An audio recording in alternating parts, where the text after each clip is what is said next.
Welcome to TPK Roleplay, and welcome back to Wrath of the Many. Uh, as you can see here, we have our amazing cast, and we have an amazing episode for you lined up tonight. A couple things I want to talk about before we get into tonight.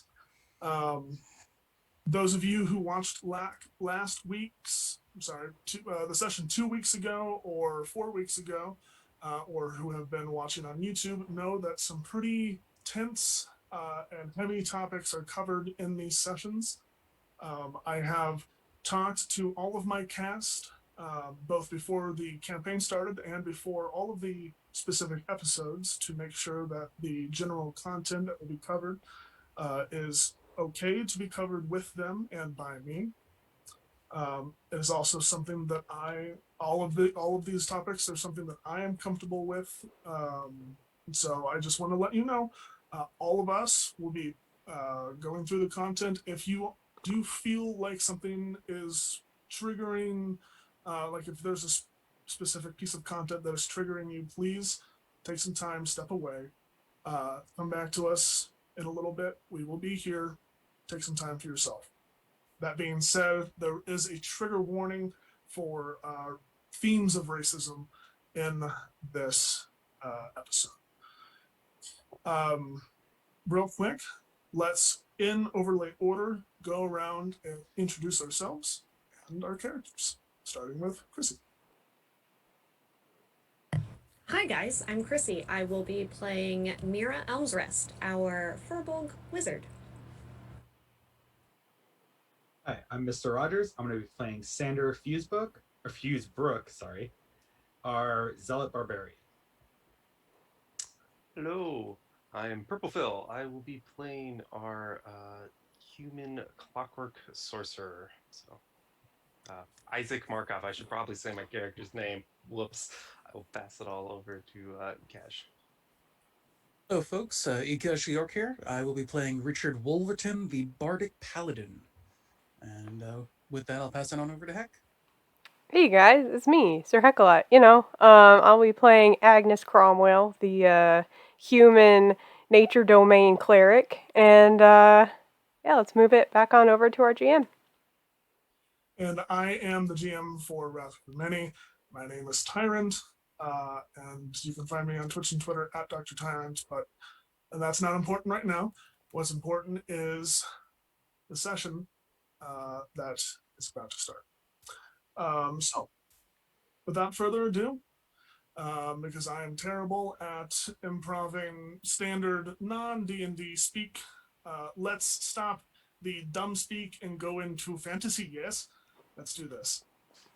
That sounds good. That sounds very Misa, good. Yes. Misa. Misa. So, let's dive in to Wrath of the Many, Part 3, Fate Unbound. Or Unbound. Broken, beaten, exhausted. This is how we left our heroes last session. Their mentor, Pip, slain by the long-lost sister of Isaac Markov. In shambles, our heroes rested for a night, recuperating and learning new things about themselves. Arim and Mira learned that they were somehow connected, as they had a shared vision of some ethereal being calling them Mira Arim and beckoning them to return to the Temple of Solun. Having never heard of a temple of that name, Agnes performed a legend lore spell, racking herself with divine energy and seeming to be in pain as she saw the following scenes. A blazing form, bright as the sun, stands with its arms behind its back. Its form stands resolute and powerful, mountainous in height, its feet planted firmly on solid ground. Standing opposite this figure is a similar being, its light just as bright but luminescent in its form. It stands with its feet extending deep within the ocean. Above is a dark expanse, a vacuous void of nothing. The glowing figures nod, then reach their arms toward each other. The sky roils with electricity as a mote of fire begins to appear between the two entities. Dense forests grow in the blink of an eye. The sea thrashes, waves crashing and cascading about. A hum begins to sound throughout the air as the two figures glow with blinding intensity. A thick column of darkness billows down from the sky, being siphoned into the middle of this ritual. The hum builds and builds to a fever point, and then the two figures are gone. In their place, 5 smaller beings, forms of crackling electricity, swirling water, raging fire, and ever-growing plant life. In the middle of these 5 beings, an ornate container of sorts, a 3-sided chest. Above are millions and millions of stars, a beautiful array of lights. No longer nothing. The scene fades. Snow, a blizzard of epic proportions. 5 familiar travelers, the same from the previous scene, stride up a frozen mountainside, carrying a 3-sided chest. They are regal in posture, but their appearances are fuzzy, the energies obscuring their true forms. They stride up the side of the mountain before stopping before a cliff face. One of the pack, a woman adorned in sparkling green armor, steps forward and outstretches a hand. The cliff face before you fuzzes, then changes form. Once a mountainside, now stands a temple of epic proportions, a great stone edifice, pillars, statues, carvings. The troop begins moving forward, carrying this chest into the structure. The perspective moves forward as well, but is barred for some reason, an invisible wall of force stopping. The woman in green stops for a moment, then looks back. She says something unintelligible, then points over the side of the mountain. Perspective looks where she points as the scene fades. The scene blinks back into view, and everything seems to be the same, yet all different. It is now dark, nighttime. The blizzard remains, but looking over the side of the mountain, you can see lights. A town. You look back to where the temple was, and you see rocks, boulders, and snow. What was once a great temple now is either destroyed or hidden behind long, obscuring debris. A man stands near you, looking at the brother. He's an older human, grizzled beard flecked with white from the snow. He wears heavy clothes and has thick goggles covering his eyes. Emblazoned on his lapel are the words E. Yalspark. He steps forward, snow crunching underneath his footsteps. Eventually, he drops to his knees and bows his head, dejected. The scene fades. In the darkness, a whisper is heard. Return to me, my champion. Recognizing the last name from her vision, Agnes sends a message to Shay Yalspark. From meeting Shay in between episodes 2, inquiring about her father, Elias.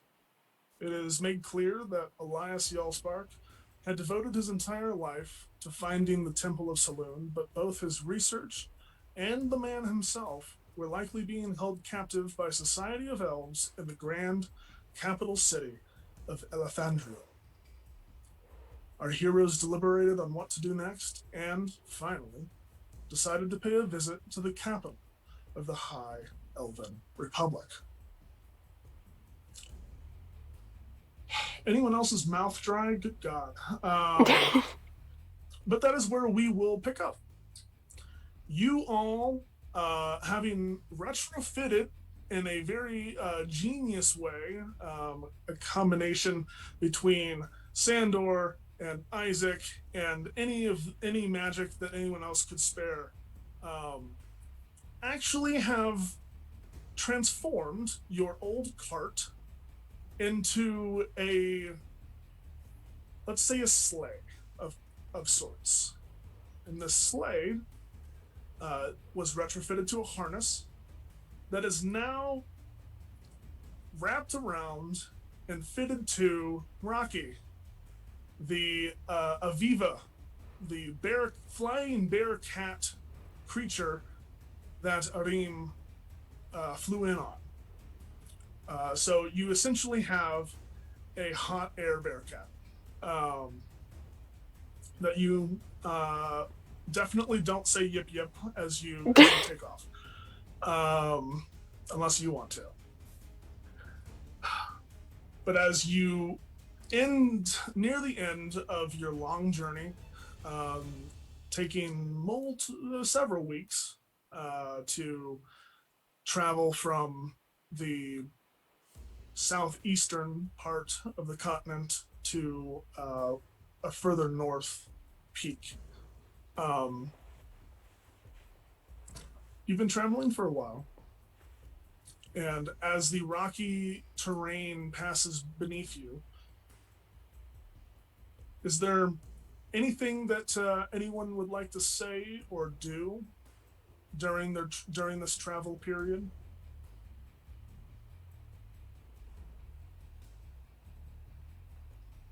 All right. As you continue flying, Alim taking the reins and snapping them. It's been a long journey. You crest over a ridge of the mountains and finally see a breathtaking sight. A sprawling golden city dominates the valley below. Long, thin spires jut up from the cityscape, magnificent towers that gleam in the sunlight. The city itself is built in 3 concentric half circles, built onto the side of the mountain and stacked onto each other, kind of like, here. Each ring getting smaller as it gets higher. And the architecture, as you look, seems to become more and more intricate as it gets higher as well. Each section of the city reflects a different array of light as you watch it. As Rocky moves from side to side, you catch glimpses of the sunlight above hitting the city and kind of reflecting in different ways. The lowest ring reflects in a dazzling white light. The middle ring has sort of an emerald tint to it as it hits off.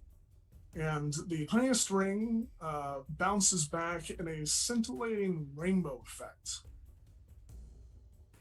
Anyone who would like to, in this moment, go ahead and make a perception check.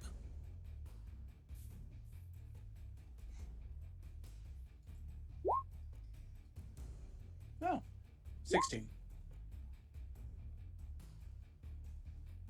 Also 16. 14 for Mira. Is Sandor making a check? 18. All right. Sandor, you were the one that notices the DC was 18.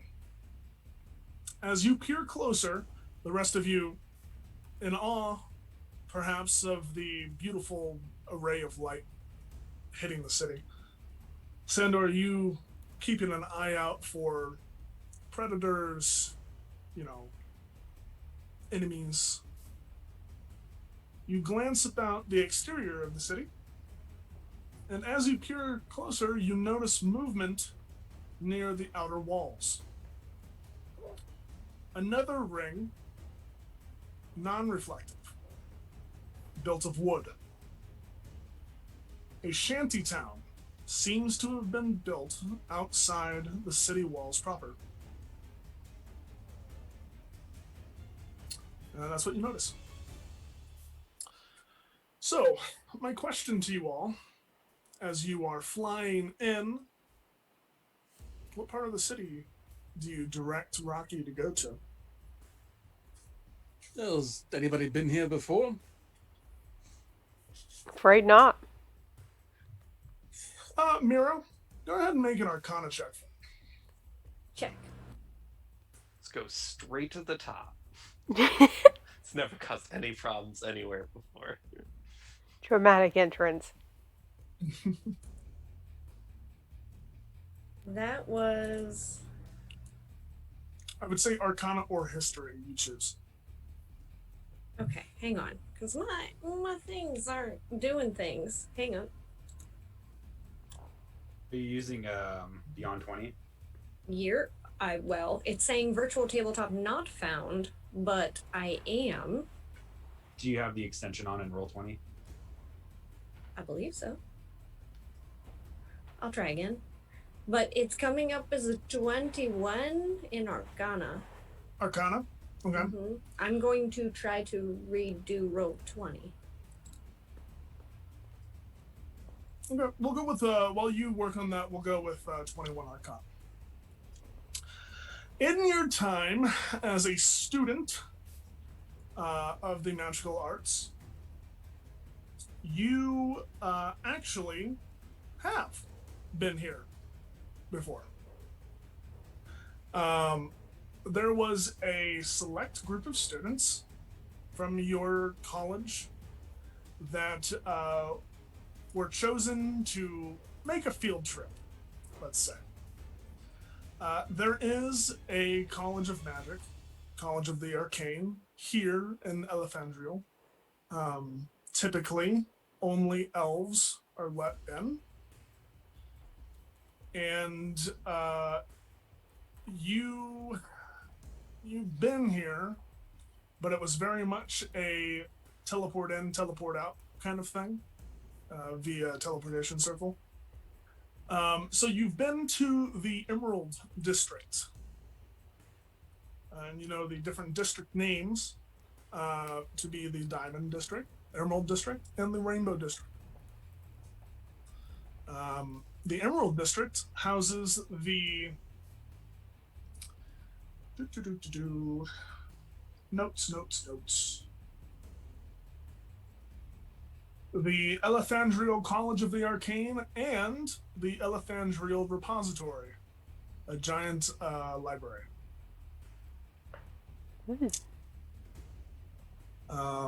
You were not let in to the Rainbow District. As a student, you were told to stay away. And while you were let into the Diamond District, you know that it's more of a common area, kind of general population.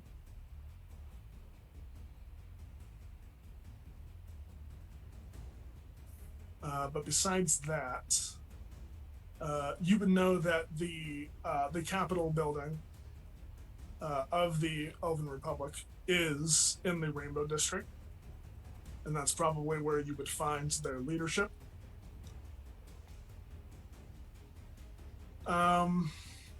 21. Yeah, I would say you would know that underneath the Capitol building is a prison called the Elethan Oubliette. It is a high security prison designed very much with the intent of holding dangerous criminals and magic casters and whatnot, and is considered to be one of the more secure prisons in the land.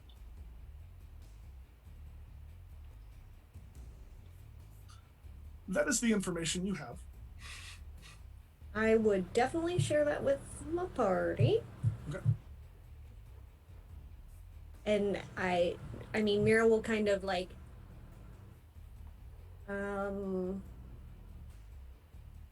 I don't know that going, guns blazing into the capital area would probably be best. And I'm sure I could get into the repository or the college, but within reason, I'm not too sure where we would start. Sander is going to speak up at this point. He's like, Why not go to that wood town there? Just point off at it where he sees it. Oh, I guess we didn't see that earlier. Seems like they're outside of the city. Shantytown probably let us in no problem. Do you think anyone there can let us into the next level and follow us up? That'd be the question. It'd be the start, though. We know going there is not going to cause a problem. True.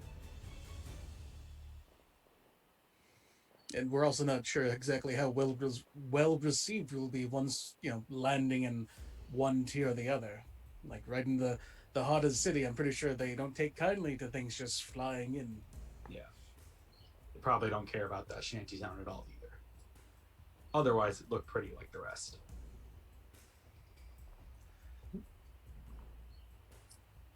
All right. Place to start is a place to start. Shantytown then. All right. You direct Areem to steer Rocky towards the wooden structures built around the Diamond District. Rocky continues down, and as you get closer, you do notice that it's a mess. This is not organized in any sort of official way.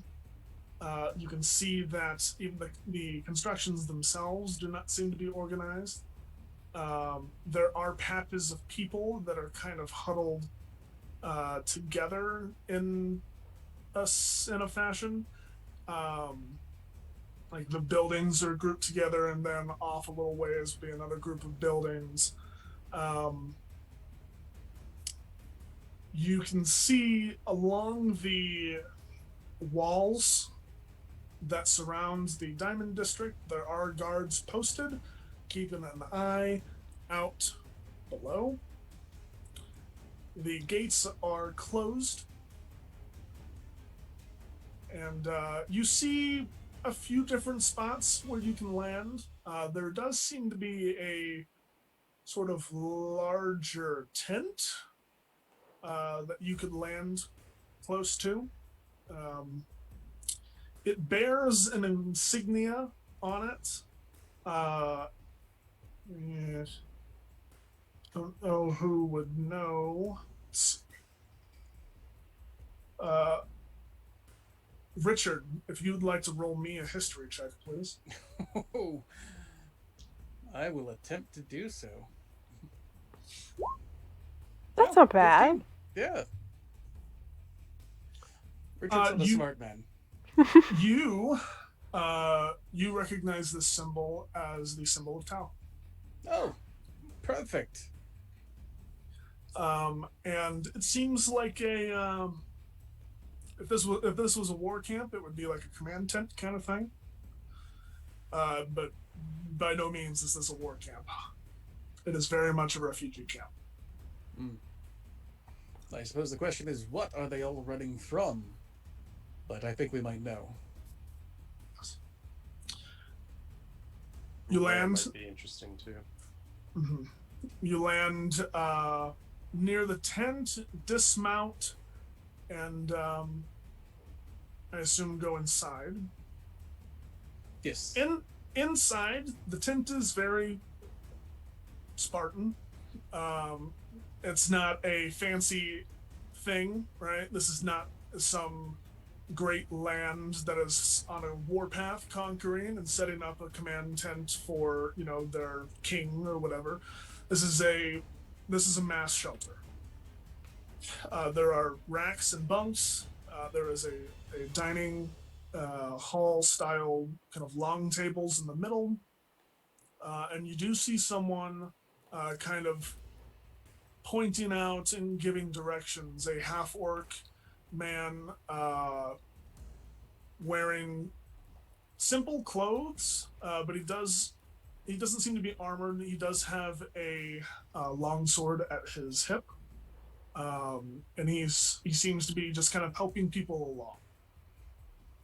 All right. Yeah, Richard will walk up to him.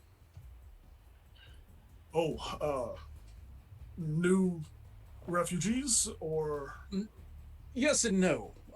We the remaining group from Delphian. I'm not exactly sure what these refugees are running from, but I might have a guess. well, most of us, we don't know. We don't know exactly what it is. A lot of us have been calling it the void, um, creatures of the night, Yes. odd creatures, and people too, just intermixed. Hooded figures. Um, Or some, sightings of. Yes. some. There are actually. It's strange. There seem to be leaders that are in hoods sometimes, but we've also had reports of strange four-armed humanoids, Yes. and it's been a lot. How many other cities have chosen this place as a refugee point? Or towns, even? Cities, not much. Thankfully, they haven't been attacking any of the larger installations yet. But as you can see, a lot of villages and towns have been hit. As far as I know, last I checked, we're to 23 represented here in the refugee camp. And word from the capital? Beyond the walls?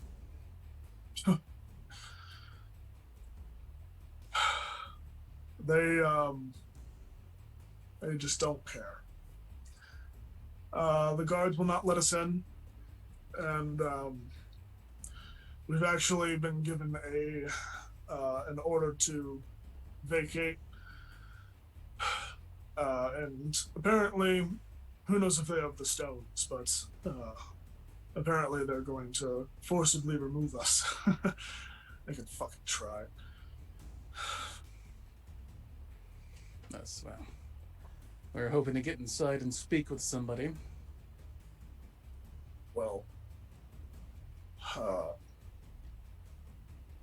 don't know how much luck you're going to have being refugees. If you have other news or a reason to be in the city, or if any of you are elvish.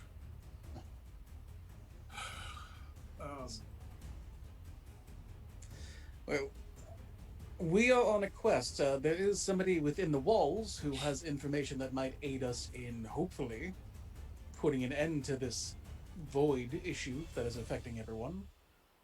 The problem is not only are they beyond the walls, but they are in prison. So, yes. They're in the oubliette. Indeed.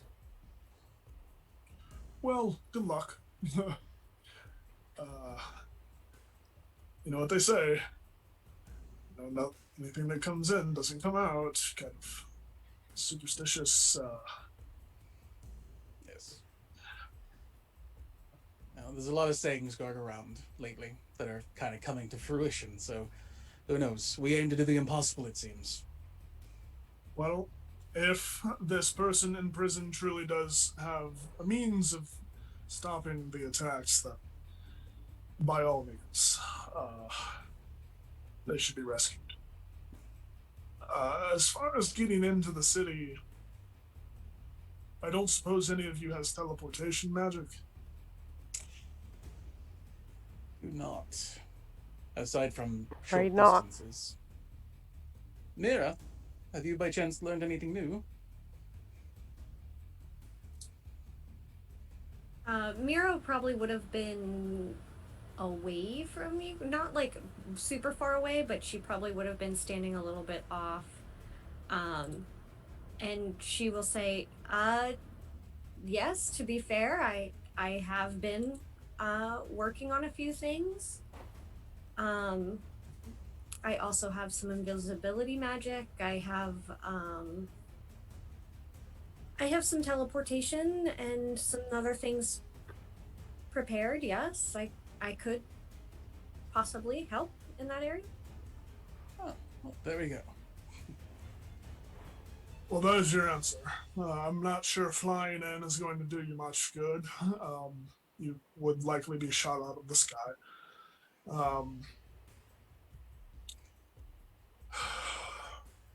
Your best bet is maybe trying to blend in, if that's possible. Illusionary magics, or just hiding. uh, uh, if you can get in, um, at least to the Emerald District, you might have a chance of masquerading as scholars, foreign students. But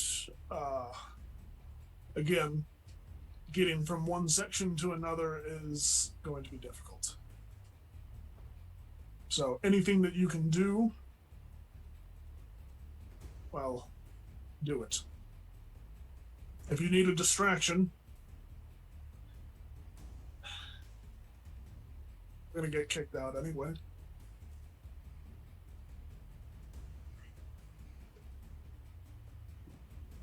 Why not cause a little good trouble then? Well, I have been working on some of my illusions, but I mean, breaking into an elven city with illusions is kind of a foolhardy thing if you hear about it. They're usually kind of keen on those type of things, but it's something we can give a shot to. Well, you would think so, and maybe the elves of yore.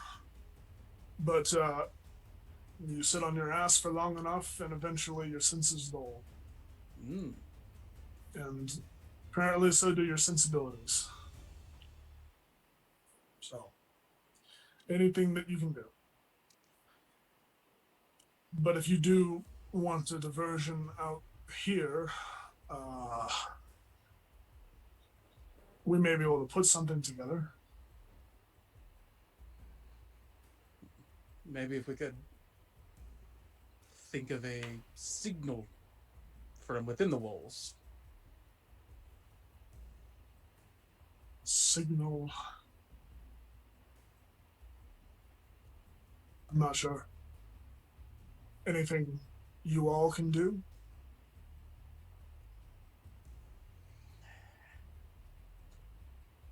I think some of us could just make a large explosion in the sky, but Well, that would certainly cause some attention to be Yes. drawn to you, which would not be favorable. I do apologize. Here we are talking battle strategy on waging war upon the elves, and I haven't even introduced myself. How rude. Richard Wolverton. Roger, nice to meet you. Roger, nice to meet you. These are my compatriots. If they would like to introduce themselves, they may. But It's nice to meet you all. I could give you the count of whatever if you'd like, or I don't know if one of you wants to send me a message if you have the capability. I mean, I believe one of us at least does. Yeah, not today. I'd have to sleep on it. But yeah, I could do that. Name's Agnes. Now, I was actually meaning to ask.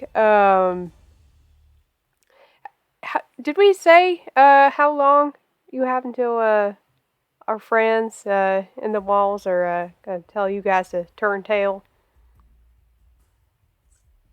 Well, kind of walks outside and looks up at the sun. I'd say about 7 hours. Oh, okay, that's a lot sooner than I thought. Impeccable timing on our part, I'd say. Perhaps it's fate. Mira will again, I've been working on telepathy, but whoever would need to know something would need to be near me. And for me to cast it would expend a lot. But it is a possibility as well. How about this? If you all disappear via teleportation, I will give you 5 minutes before, well, something. But how to spend that 5 minutes? I mean, Well, if you would like longer, that is fine. I don't know if this would be a conventional signal, but I can conjure a bunch of bugs up in the sky. A swarm of locusts, perhaps? Yeah, insect plague Ooh. of sorts. Like how many bugs are we talking? Oh no, enough to fit in like I don't know, about a 20-foot sphere.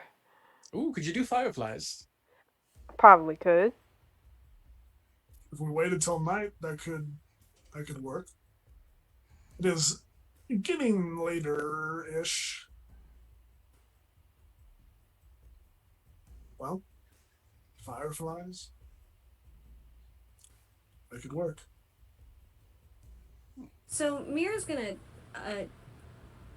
so let me just get this straight. And I just want to make sure that we're all saying this out loud. We don't know quite where we're going, into a place we don't know how to get out of. For a man that we don't know is alive there. And we're going to, no offense, sir, I'm sorry, have these people sacrifice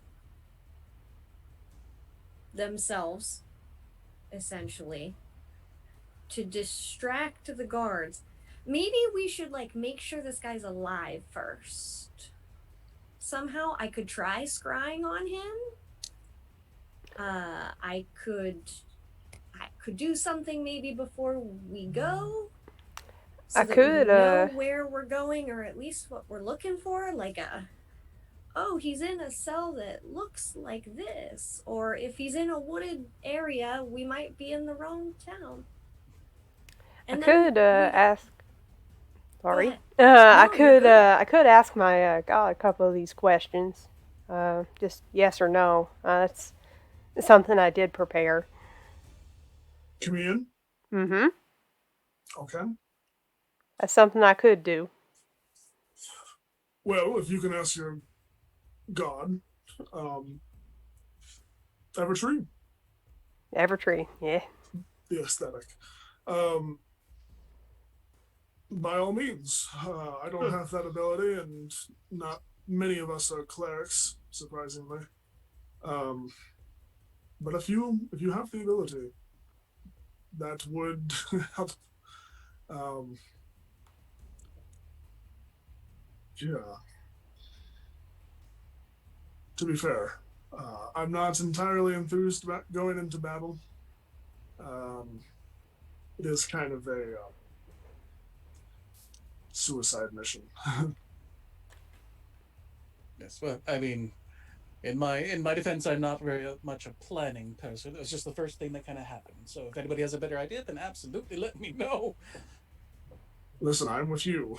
Thankfully, we have a wizard. Seems strange. To help with the thinking. I mostly just think that maybe some of the details could be hashed out before we go in guns blazing. I mean, if we were to learn what the gods look like, or if I were able to get a good sight on them, or if we know if they are the same gods that would be in the prison, I could possibly make us look the same. Additionally, I could also make us seem as visitors of the arcane, and we could follow your lead, Mira, if that's something that you would like to try. Just let me know. I can. I'm not the big brain here, unfortunately. Could you make us look like elves? This is good. Oh yes. Shouldn't that just let us in then? I mean, getting in is one thing. Getting to where we need to go is quite another. True, but it's a start. We can gather information that way. Might be not needing to teleport and walk around as ourselves in there at least. So, recasting commune. Tell you what, yeah, let's go for it. Or do you have Alright. locate person or object? I do not have those. Okay. Those would both be good too. I can only prepare so many things. Those will be good. The range on it is like nothing. It's 1,000 Shit. feet. Like, but we this know is where. this is a metropolis. Exactly, it'd You be guys are in hard. you guys are in the exterior. Okay. Commune. You sit down wherever you'd like, either probably outside in a nice kind of shaded area. You sit down and you close your eyes and you start breathing, feeling yourself connect with the energy that resides within yourself, as well as the nature around you. Everything goes quiet, and you feel a slight breeze and almost like breath come past your ear. You may ask 3 questions. Okay. Question 1. Is Elias Yalspark alive? The breath next to your ear whispers yes. Okay, awesome. Question 2. Is he, Elias Yalspark, in the oubliette? I'm forgetting the full name of. Yes. All right.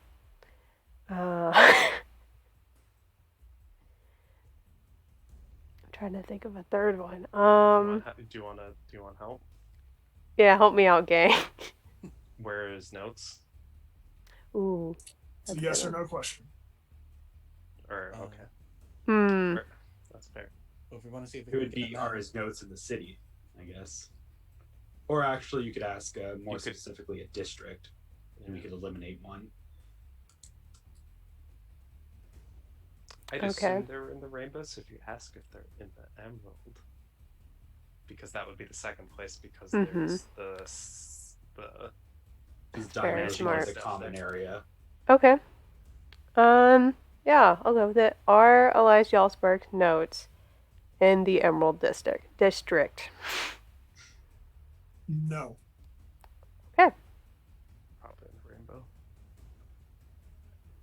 And with that, your connection subsides.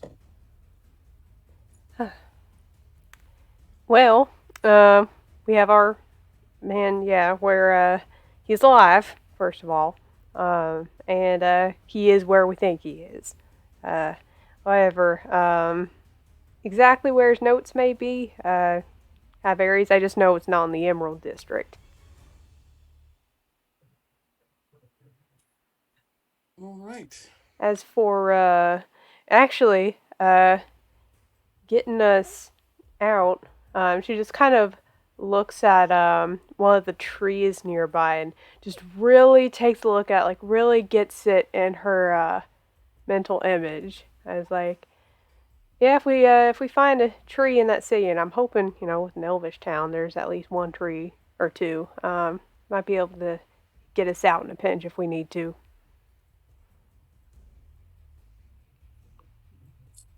All right. Any other preparatory spells anyone would like to cast? Well, if we would like to don a disguise, I can give us 8 hours of that.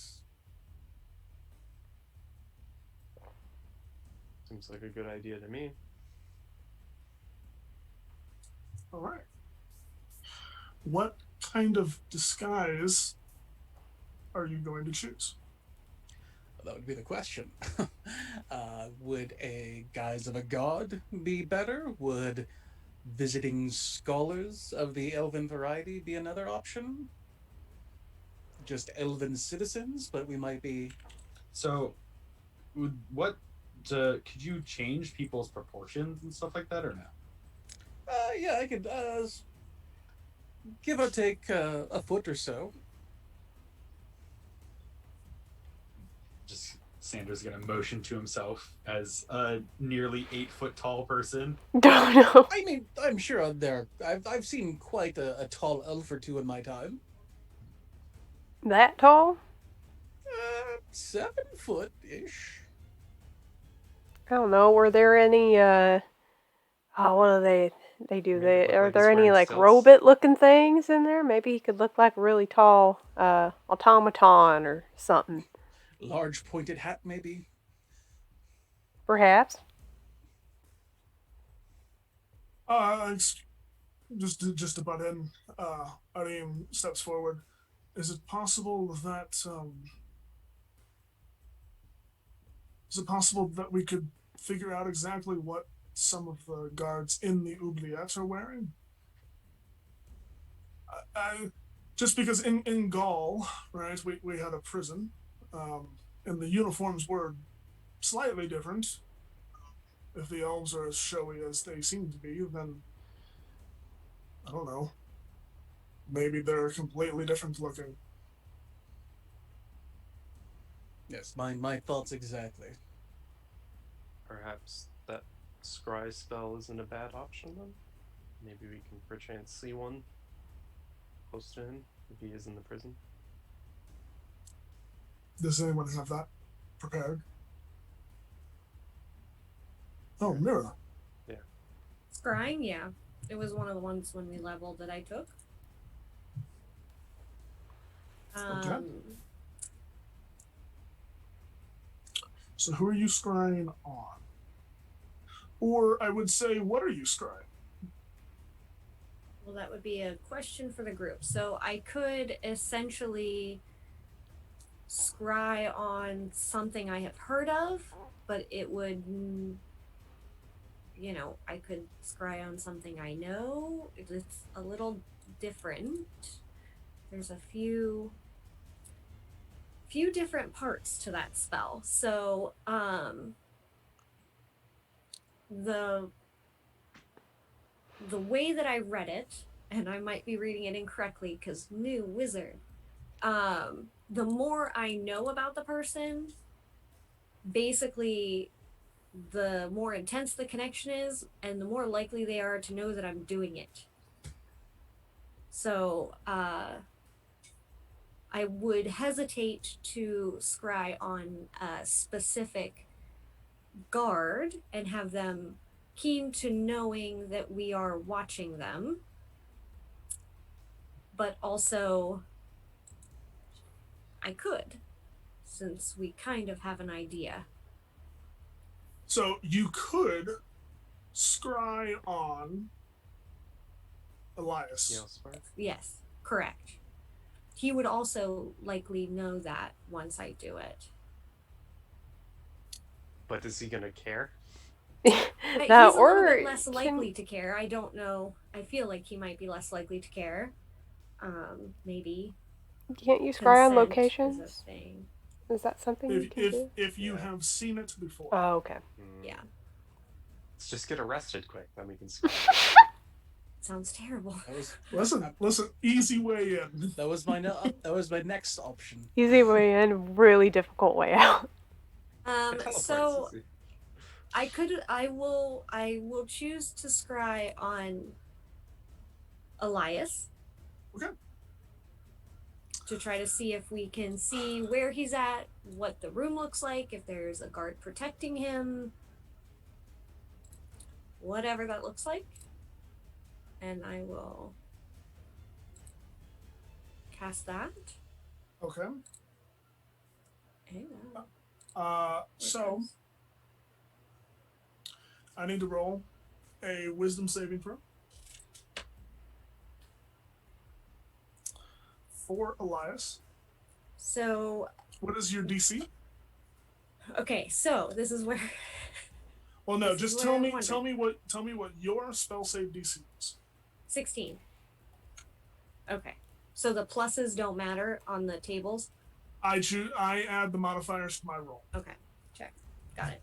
That's what I was going to ask. That is cocked. It was cocked between an 8 and a natural 20. So I'm going to roll again. 16, you said? 16. All right. When you cast this, what does it look like? I'm assuming you're doing this ritualistically. Yeah, I would probably have found a small kind of like think, I don't know, like Disney princess-ish. Like if there was a wash basin or something with water, probably focused in on that, standing in front of it, casting it as a ritual, and kind of like using it as some sort of mirror. Okay. Or like a looking glass, maybe is a better way to put that. Okay. You stare down into the clear reflective water that is in front of you. And as you look at it, you kind of zone out for a second before it shimmers. And looking into it, you can see a man sitting in a 10-foot by 10-foot chamber.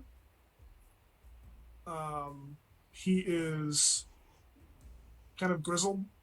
He looks like he's been here for a while. The hair is very long, beard long. He kind of is just sitting slumped against the wall, back against the wall, kind of tapping his feet and his fingers to his legs. And he kind of it seems like he's like singing a song in his head almost. And then he looks directly at you.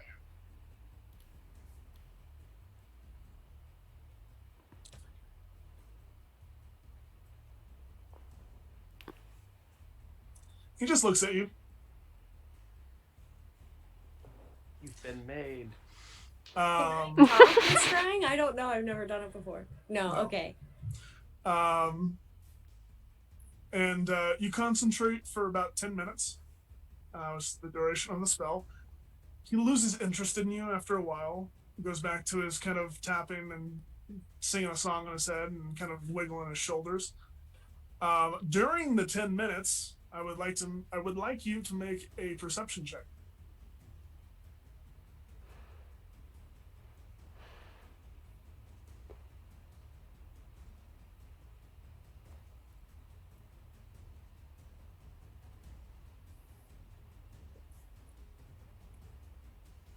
Okay, are these going through anywhere? Like even in... I'm not looking in D&D Beyond. Just go ahead and shout it out for me. Okay. It was a 14 total. 14. Sometime around the 7-minute mark, you do see a light past the chamber, and you kind of try to will, almost like turning your head with strain. You will the scry to kind of move as far as it can to keep your quarry in sight, because it is directed at Elias. But you're able to just barely make out a guard as he is walking past Elias's row. The guard is wearing plate armor, and you don't catch it at first because the plate seems to be like a reflective black, but as the light catches, the black shimmers in a rainbow pattern, which is very different from the guards that are stationed on the walls. But you also are not sure if the guards stationed on the walls are the same as the ones in the Emerald District, are the same as the ones in. It's very possible that every different type of guard in each district is different. But you do have the description, and I would say through the use of illusion magic, you would be able to show Richard what you need to look like. The spell fades. And as it is fading, after 10 minutes, you hear Elias say, "See you soon."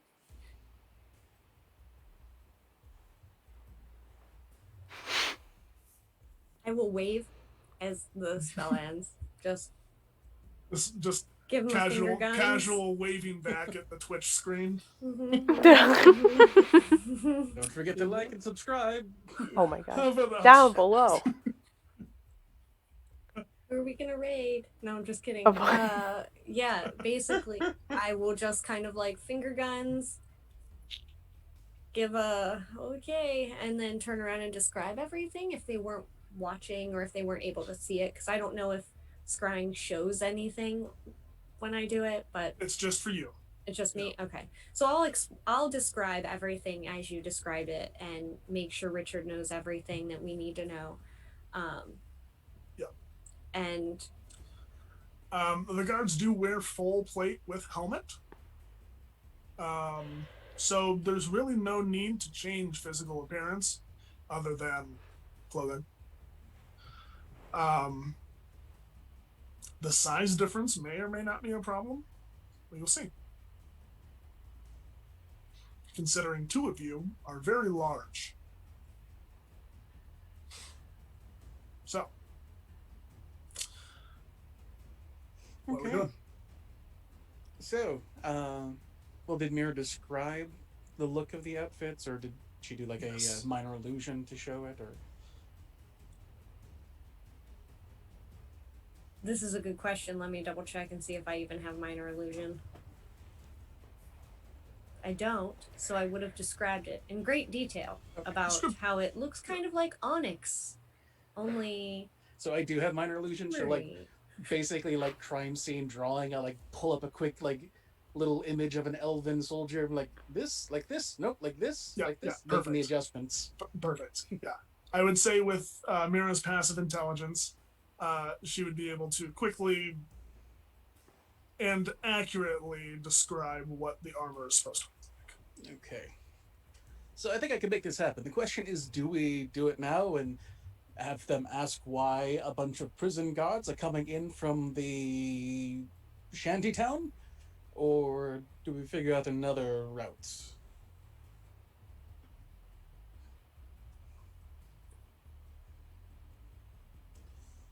Because I can try and lie with the best of them, so we can definitely try and make this work. I'm not sure necessarily those uniforms are prison only. It might be more of the district.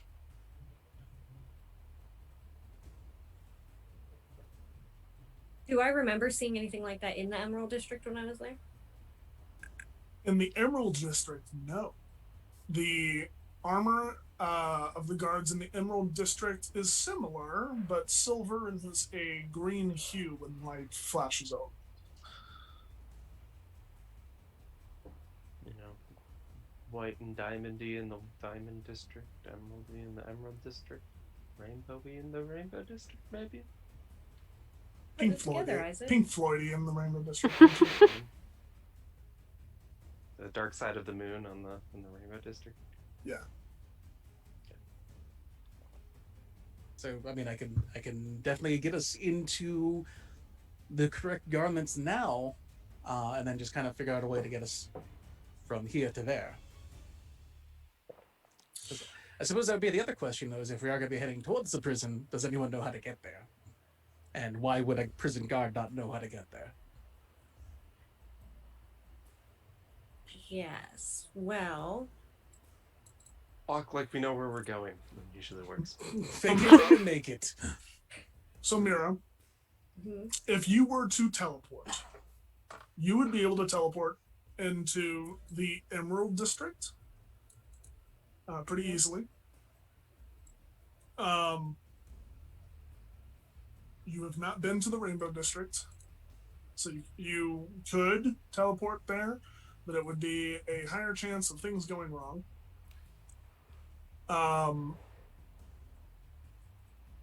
Yeah. And on that note, I could teleport us in, yeah, especially to the Emerald District. That being said, I will reiterate, now that I have scryed, that getting us out would be taxing. So we would have to be hyper vigilant about what we do and what we say as we move forward, because if we end up needing to go out guns blazing, I will not have much to offer us to save us. And meaning quick escapes would not be. Get a tree, it sounds like Agnes could. Yeah, so Yes, long yes. as there's a tree in there. And Mira, you know that there are trees in the Emerald District. It is pretty lush, actually, in the Emerald District. Yeah, definitely in the Emerald District. I was thinking more about the oubliette that we're trying to enter, being treeless or. So could we flip it and reverse it and use the tree to get inside? No. Okay. I have to know the I think the tree that that we're teleporting Wow. to. I- That was hold on. Let me- yeah. The way tree stride works is you have to like have a good mental image of the tree that you're trying to teleport through. Like you can Well, go through any it's- tree. It's just you, Does it make So- a portal between the two trees, or is it a one-way portal? it's one way. It's one way. It's. it only the lasts du- for the like duration- 6 The seconds. duration is 6 seconds. Yeah. So it's like. Yeah.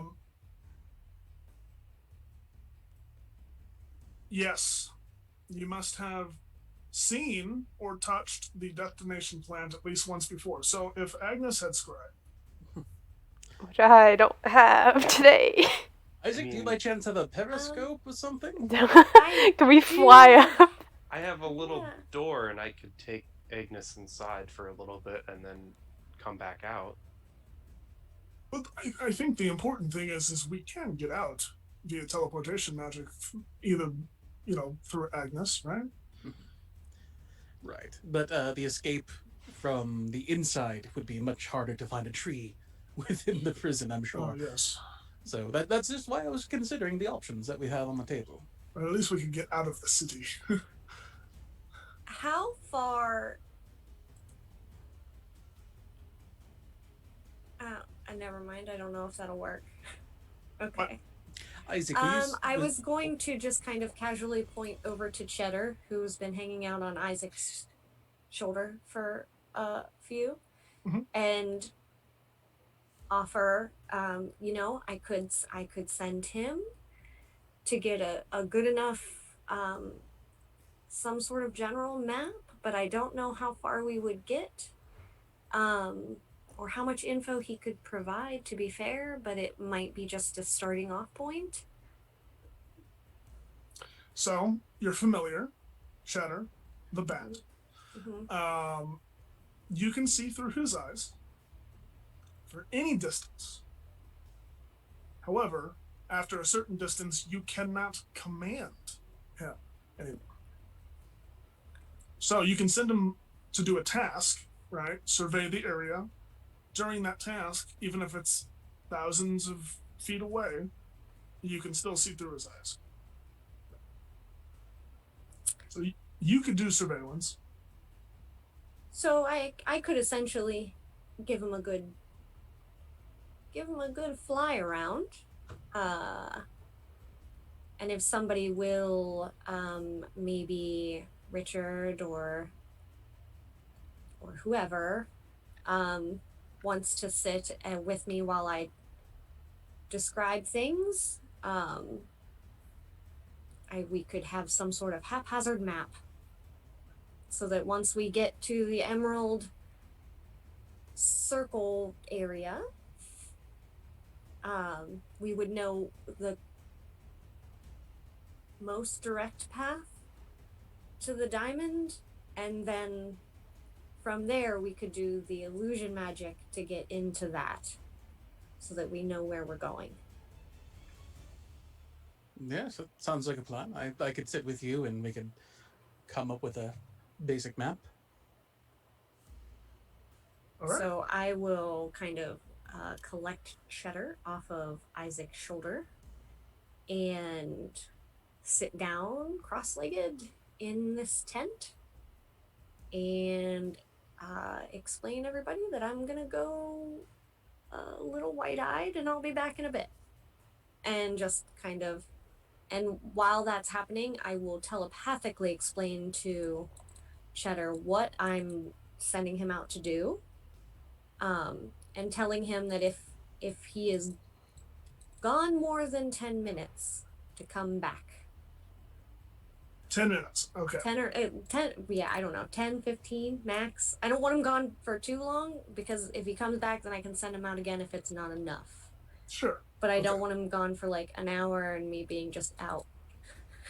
But you can phase out of it whenever you want. Okay. Yeah. So if he goes out for an hour, after 5 minutes, you could come back to him. Okay. You send him out. Cheddar goes up into the air, taking flight. Go ahead and roll a perception check for Cheddar.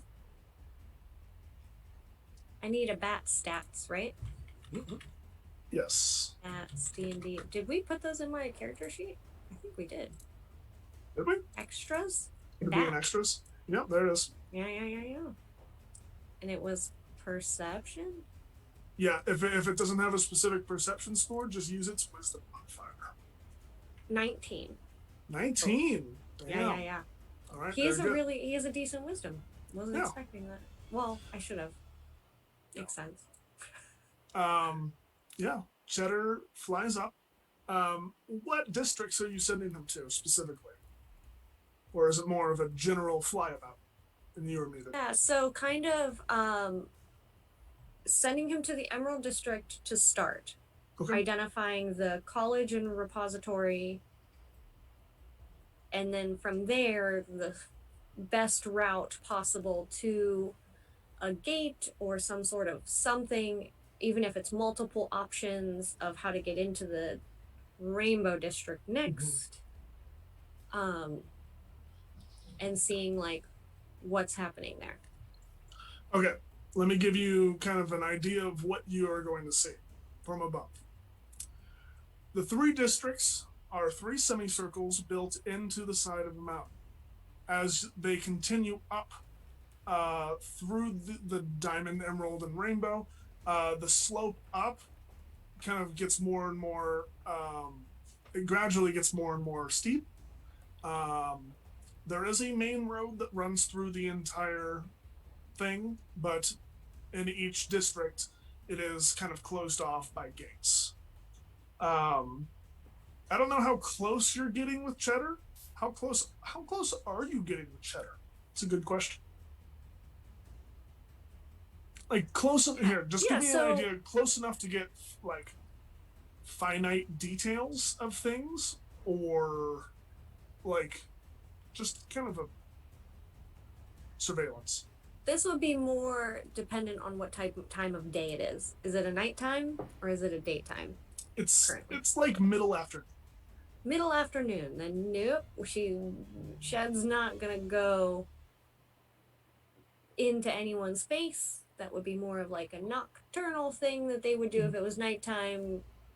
She would totally probably be in everybody's business and have zero problem with doing it. And just be like, I'm a bat, that's what I do. Bats do this. But if it's like, if it's the middle of the day, I'm just probably bouncing from space to space, maybe even stopping under some awnings, taking a second, you know what I mean? Like not trying to be trying to be stealthy, it's just a bat, but also not trying to be flapping around in people's faces. That's what she's So you go to the Emerald District and you do see, kind of looking at it in kind of north to south orientation, right?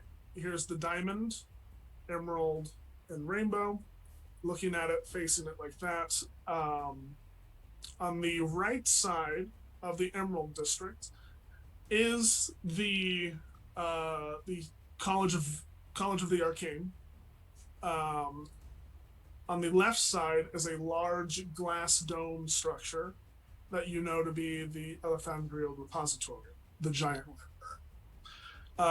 All of it is glass, essentially. Like, it's very beautiful architecture. Glass and kind of this white stone, not marble, but it's just kind of it's just a very smooth stone. Wherever there's not buildings, it's all green. There's trees, abundant shrubs, flowers. It's very pretty. It deserves its name as the Emerald District because it is very well kept in plant life.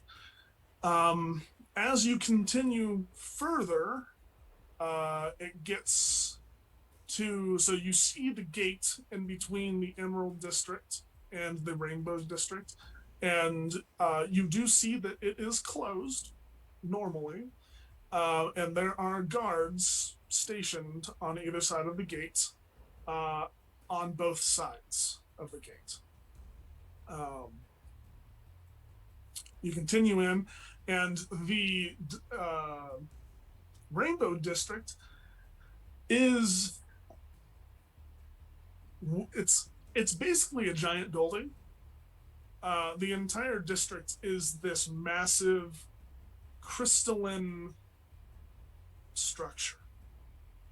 This is the Capitol building of the city, the Capitol building of the entire Elven Republic.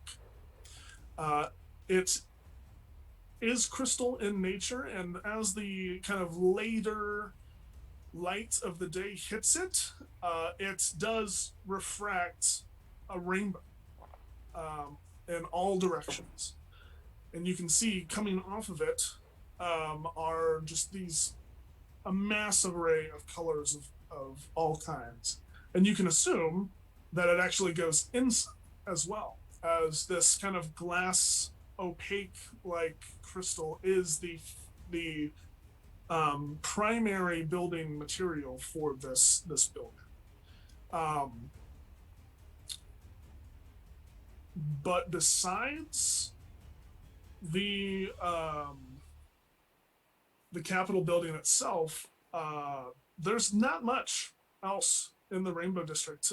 There is a winding kind of staircase that does a lot, not winding, but kind of a cutback staircase that goes up in height with the mountain to kind of get up to the front doors of the Capitol building. But besides that, it's all crystal. Are there, so like when I think of crystal, I think of like clear, I can see with mine eyes what's happening on the other side. Or are we? So it's like that. It's a little more opaque. Okay. It's not dirty by any means, but it's not clear. So it's more like a light smoky quartz crystal, not like a kind of crystal glass. It's like a mix. I would say it's a mix between like glass and A quartz. frosted glass. It's like a frosted glass, exactly. Oh, they turned on the privacy screens. I'm gonna flip the privacy screen button. No, are there any windows or spaces that look like they could be breathing holes? Like maybe these people need to breathe fresh air. They're too snooty for that. Just tiny little holes where they can. There are. Yeah, they breathe bottled air. Thank you. There are windows. There is a front door. There's a couple of side doors, depending on how long Cheddar investigates. There are various points of entrance. Yes. Yeah, I will at least send Cheddar to go look at like through a window or through a door, kind of just checking it out. Okay. Not quite going in, Not going in, but just looking through. mhm. Okay. I mean, what you're going to see is some tapestries, hallway. The windows are more on exterior walkways and hallways and such. As this is a seat of power for very, important individuals, there's not going to be windows that are facing into like the central chambers, for fear of assassination and stuff like that. As they should be afraid. No, I'm just kidding. Okay. So I will obviously be dictating all of this to Richard to either write it down or sketch out directions or whatever, especially the note about the double-sided gate with the doublemint twin guards on each side, to make note of that. And I will ask Richard, do you want me to send Cheddar in any further? Or should we kind of just start moving and then try this again when we get closer? I could do either. I suppose once we're inside, it might be a little easier to get a look at what's ahead at that point. So, Once we get inside, I would need space to do this again and not be able to do much. So, I mean, if you think Jeddah could continue on as it is now and get a look at what lies beyond, then since we're in the middle of this now. alrighty. Having had the confirmation from Richard, who I do consider at least holding most of the brain cell currently, I will send Cheddar further. Okay. Hiding behind random elven tapestries and not squeaking at all. As Cheddar flies through the window, you hear it, and he disappears. Mother. I will pop my eyes open and go, I think that there's like some sort of anti-magic or something, or they just killed my familiar and I'll murder him. I mean, no offense, but I hope it's not anti-magic. The good thing from this experience, Chrissy, is that you now feel more confident, not only in knowing, a little bit more what to expect, but you feel more confident teleporting straight into the Rainbow District if you wanted. I was going to suggest that, but I also was trying to find a space which I didn't quite get to in time. That is a little bit more discreet, or did I see a spot that would have been discreet? So enough around the Capitol building, there are some kind of nooks and crannies where you think you could probably teleport yourself into. But yeah, I would say there's a couple spaces that you noticed, kind of on the way up to the front of the Capitol building that seemed fine. No one was watching. The guards on the exterior of the Capitol building are not. There's not a lot. There are some, and they do seem to be adorned in the similar armor that you saw in the oubliette. But it's not like they're searching every nook and cranny of the place. Check.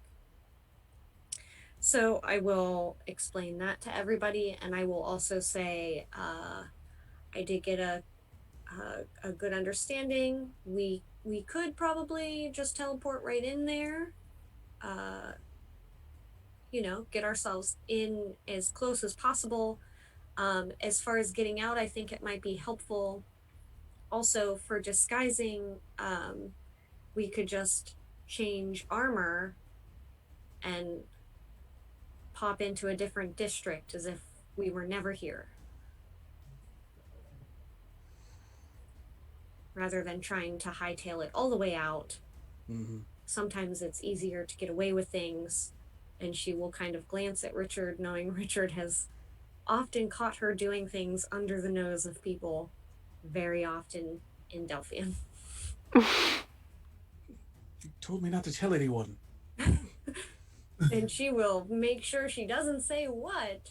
She's just kind of like, you know, if you just do it, people think it's normal. Question. Yes. This is Zarin. Cheddar just disappeared? Yes. I would have to cast this again to see if he's okay. Yes, to that point, you can normally just kind of pop Cheddar in and out of existence. You go to do that, and nothing happens. Meaning you would have to cast the spell again. Yeah, so so that's why I'm like shocked. I'm like, those motherfuckers. Is that They- the same that happened in the first episode when we walked into the area with the Did not seem to be the same thing. Because you did notice that when you left the area, your magic items and whatnot were fine. But Arim looks at Agnes and says, there are certain magics that forbid certain types of creatures from entering. I would err on the side of caution for your salamander friends there.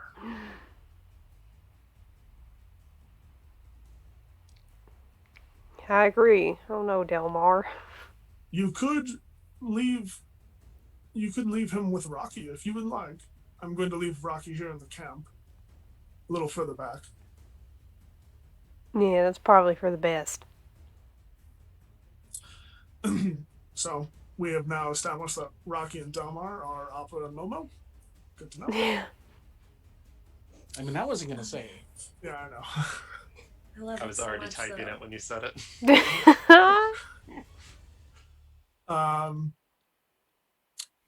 But yes, if we can don our disguises and then teleport straight into the belly of the beast, we wouldn't have to bypass any checkpoints. So I think that might be the best way to do it.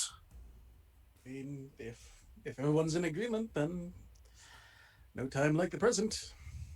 You have one more thing I'd like to know, but I don't know if we. But yes, so we were talking about what, Purple? If we could figure out why Mr. Yale Spark was imprisoned, I don't think we have a way to. You're like, what did he do? Isaac wants to know that we're not just releasing a mass murderer. It was public nudity. As far as you know,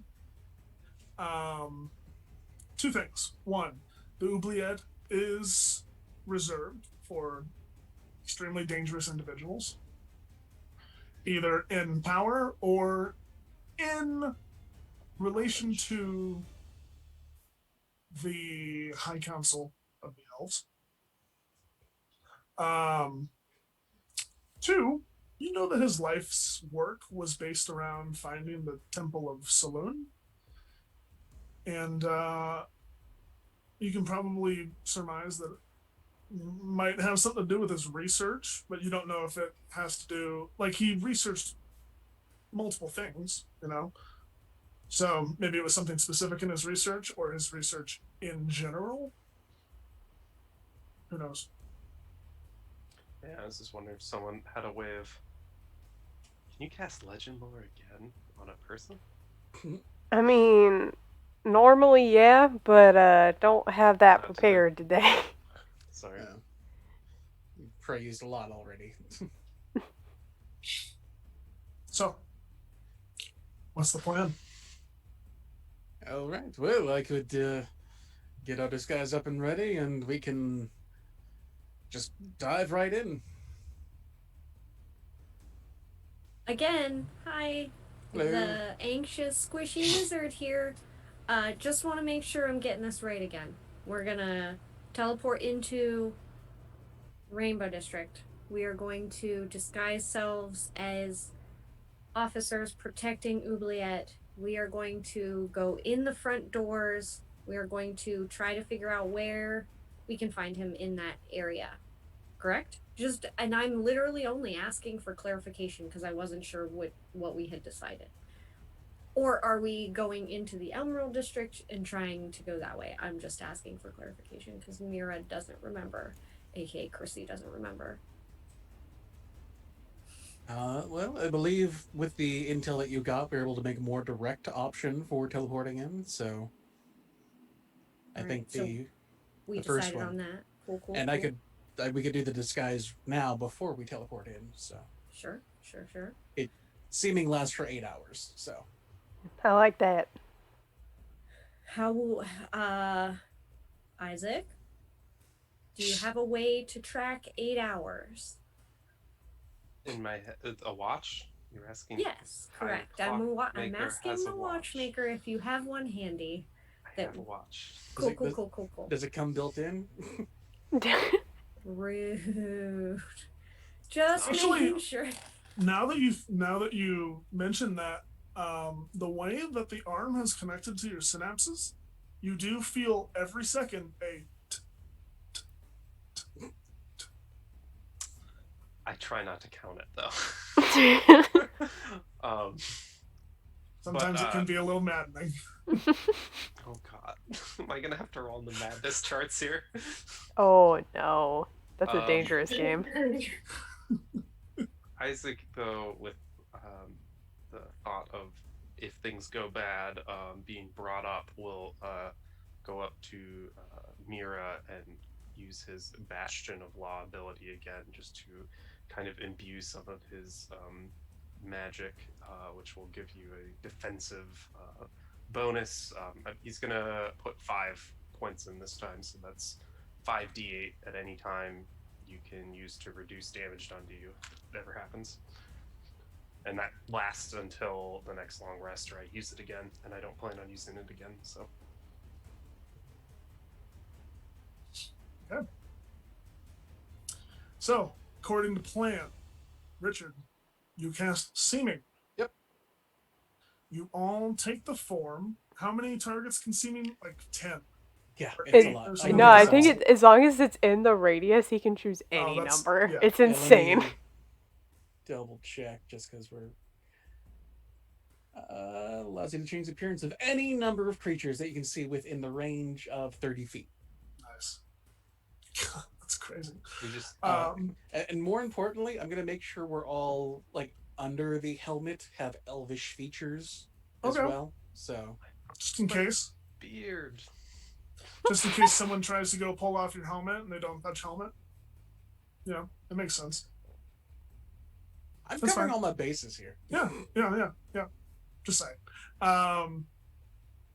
Honestly, Seeming's like the smartest thing you can do there. Everyone now looks exactly like one of the Rainbow Guard. I'm assuming you're just casting it on U6, Arim included. I could go to the half orc and be like, hey, if you want to cause a little bit of confusion. Well, the confusion definitely would help, but I'm afraid if they're attacking us looking like you out here, they might be suspect of you in there. Probably not the best idea. I mean, if you just want to cause a little confusion as to why there's some guards out here as well when they come a knocking.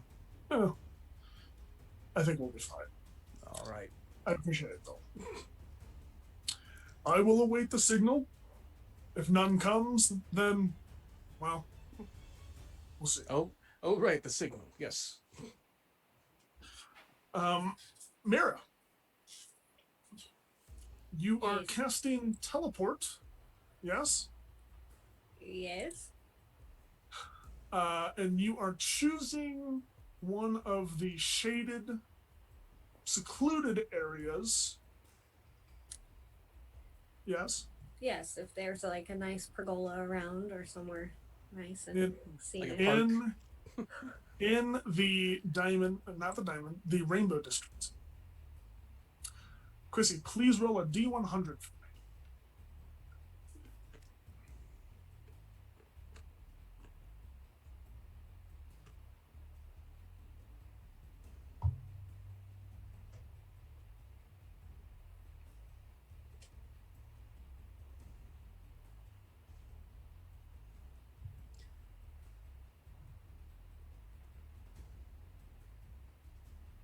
You're muted. 64. 64. Very good. You had to get higher than 54. Oh, hey, convenient. So about half chance there. Yes, 64. You close your eyes tight and think about everyone else around you, and in your mind eye, think of one of these secluded areas you saw moments before. And as you open your eyes, you're all standing in the Rainbow District of Elethandrial. Is there anyone around us? No one around. All right. So, here we are. Mhm. Front door is there. Don't worry, they can breathe inside. How are we gonna go about figuring out how to get into the oubliette? Well, we could see if there's a change of guard. Do we know where the oubliette is? Is it? Under the Capitol building. It's I about as do much as know we it's under. Yes. So down is obviously the direction we would head, but figuring out how that looks inside of here. Yes. So we should probably walk maybe in pairs, as if a pair Formation. of guards of some sort of formation, as if going to relieve coworkers. Sure. I suppose I can lead the way, but leading the way to where exactly is the big question. So, Well, I But- think I can talk to folks. So, yes. I mean, I could also help lead the way. I don't know where I'm going either, but I'm good at talking to people, I suppose. Suggesting Perfect. I'm not bad at talking to people either. We're going to split up. Oh, good. You do it then. What if we all split into pairs and entered separately, maybe? Or we could stay together, and once we're in the prison, we could split up. I think right now the main thing is finding the entrance to the prison. Correct? Correct. Well, I suppose. Do we just walk in the front door? If they'll allow us. We are guards. They should. Unless Theoretically. there's a special entrance for us that we're not sure about. We want to walk around the building first. Do a walkabout. Make Right. it look like a patrol. You guys want to do a patrol-y Sure. Yeah. Let's do that. Okay. I mean, Richard was the captain of the guard of the town, so he has like basic kind of. Yeah. Yeah. Okay. Let's do this then. Richard, Yes. please roll me a history check.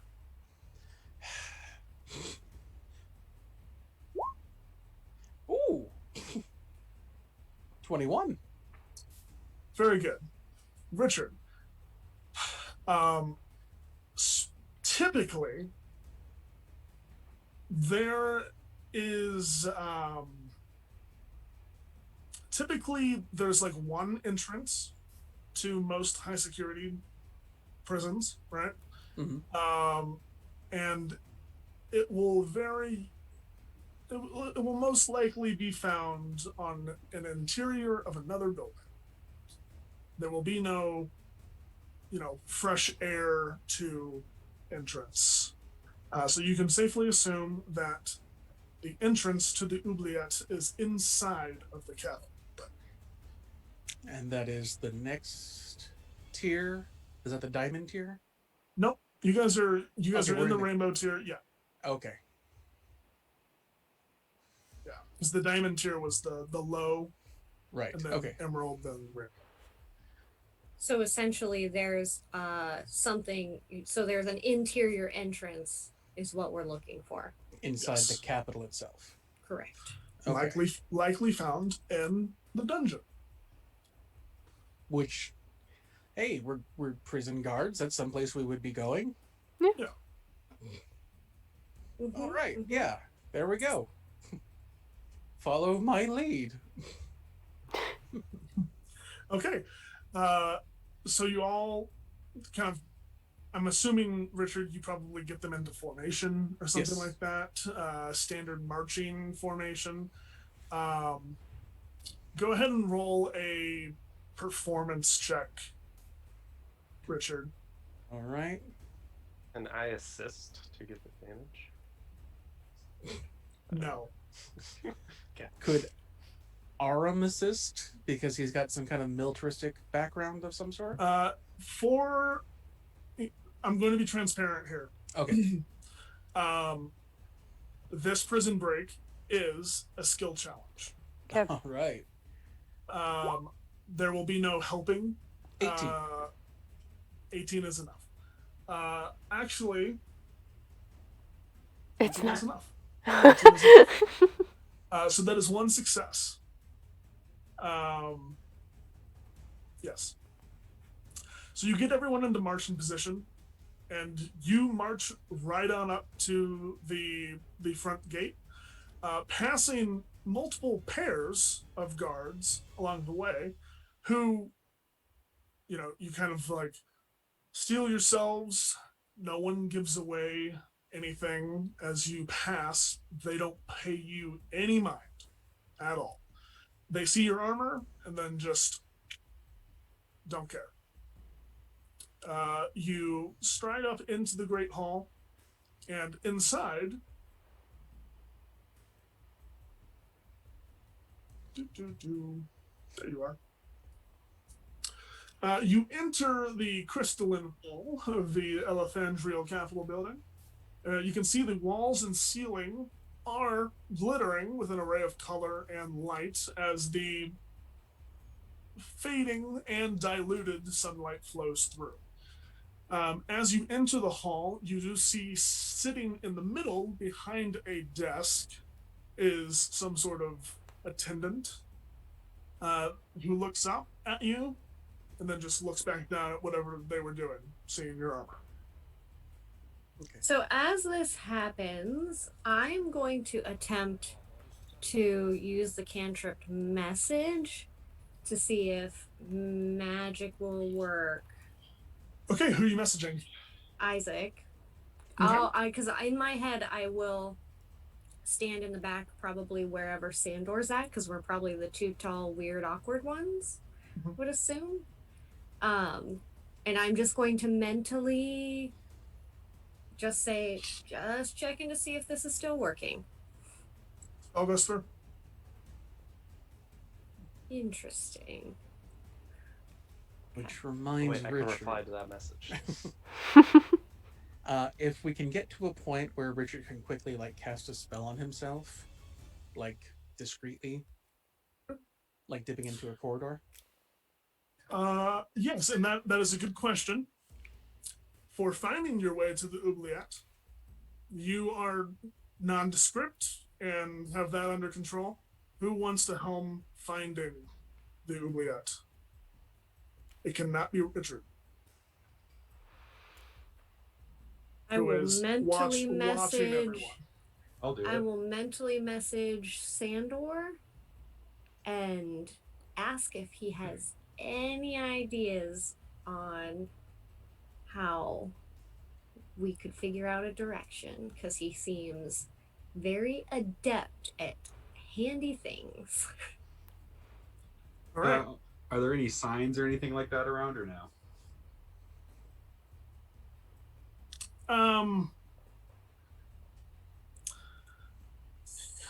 You could make a perception check for me if you want to look for signs.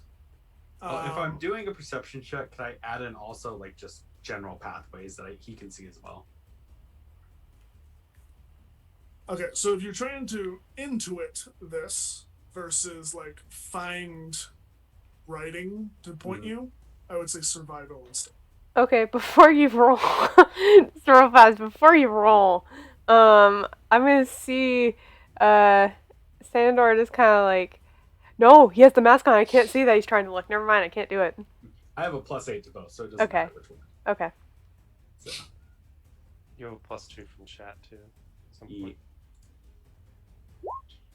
that's a 15 with the +2, so a 17. 17. There's something about this crystalline structure where you can kind of see through walls a little bit that just kind of disorients you. And you're looking around and you feel stumped. And as you are looking around, looking kind of lost, the attendant looks up at all of you again with an annoyed look on their face. First day on the job. And Richard Python. Yep. Does he say that in common? Probably Elvish. No, it's common. Oh, okay. Oh. Yeah. I think Richard will kind of pipe in, because he has Elvish, thank God. Is it, was it really that obvious? And he's going to make a deception check. No need for the deception check. He's not peering too strongly into it. Yes, it was.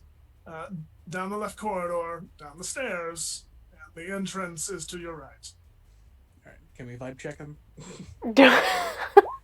Sure. 21. He seems just annoyed. Okay. Like whatever he was doing, you took his attention away from it, kind of thing. Man, they don't even have dental, man. Yeah, I'll kind of nod like, I'll owe you lunch. It just goes back to whatever he's doing.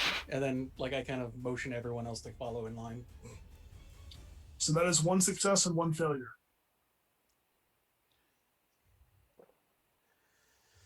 You find the entrance to the oubliette. Standing there are 2 guards who, as you approach, all right, I didn't realize we were getting replacements so soon. What floors are you all going to?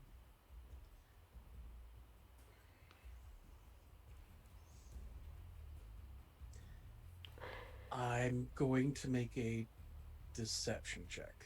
Sure. And I'm going to say we're actually starting off new. We're here to take a tour of the grounds first, and then we were supposed to report for duty after. Okay. Make your deception check. That's a 33. It's easily a success. Oh. All right. Well, I don't believe anyone was specifically giving us the tour. I believe it was just kind of a, we know the basics, so. Listen, we're understaffed, so we appreciate you coming to help. Right. As far as the tour, that's not super necessary. There are 4 floors. Mm-hmm. Each floor, hold on. Hold on, I wrote this down.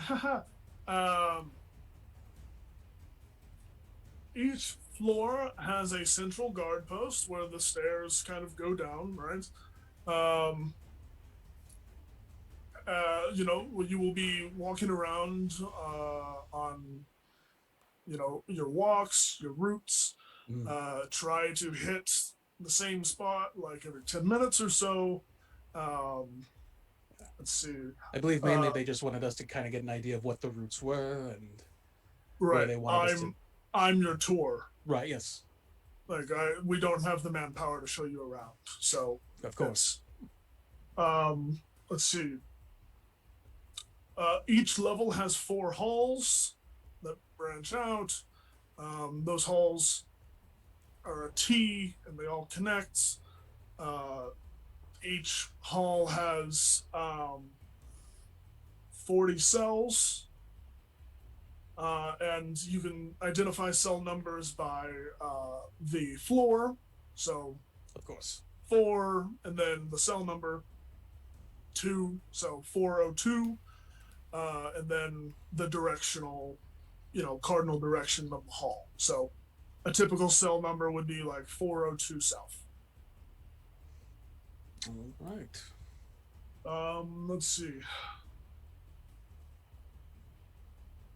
If you see an intruder, which who the fuck is going to Right. right? Just don't engage. Just run to the nearest outpost and sound the alarm. Don't engage. Report. Got it. Yes. But besides that, that's about it. Just try to do your best to hit the same spot every 10 minutes, walking around. There's going to be 4 guards on each floor, 1 per hall, that just kind of do a box, right? So, welcome to the team. And you mentioned cell numbers. Is there a directory of who is currently an occupant? Yeah, well, we have a directory. It's listen, we have a directory. The captain is a mean fuck. He's probably not going to let you see it. Right. We're not allowed to fraternize with any of the inmates because, if they know our names, sometimes they can control our minds and shit. So, Right. there's some dangerous people down there. Oh, I've heard the stories. Believe me. Yeah. Let me know if you need anything else. Yep. I'm When's Thomas. lunch break? There's lunch break. Yeah, what time do we usually take lunch? Each shift is 4 hours long. 4-hour break. Right. I guess if we're just starting, we've still got time to go. So. Yeah, you guys are gonna work for 4 hours and it'll be off for however long, and then you'll come back. We'll work it out with the captain. Don't worry. Oh yeah. Do we have a team welcome lunch meeting or something like that? Get to know everyone? No. This is it. Yes. But again, I'm Thomas. Let me know if you need anything. Thomas is Galen. Nice to meet you. This is Jerry. Just let us know. All right. This and if you have any questions, you can find me, Galen, and I'm sure we'll bump into each other throughout the shift. Yeah. Welcome. Yeah. Well. Oh, where is the captain out currently, by the way, if we do need to meet up with him? He's on the 4th floor. 4th floor. All right, got it. And we do it goes downward, right? So 1, 2, 3. Yeah. Okay. Right. Okay.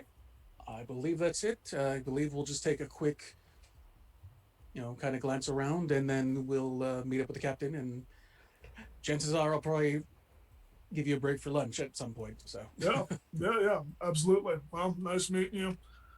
Just head on in and make yourself acquainted. All right. You boys keep it up. Keep up the good work. Yep. And we go in. You head inside. That is 2 successes. So you have kind of the run of the place at this point, right? They are understaffed. So you see guards, right? But they also let's do this. Where are you guys going? So you see, So we- as you walk in, you do see a central, like, crystalline glass. So it is see-through glass chamber, right? That has a kind of, it has its like work area, right?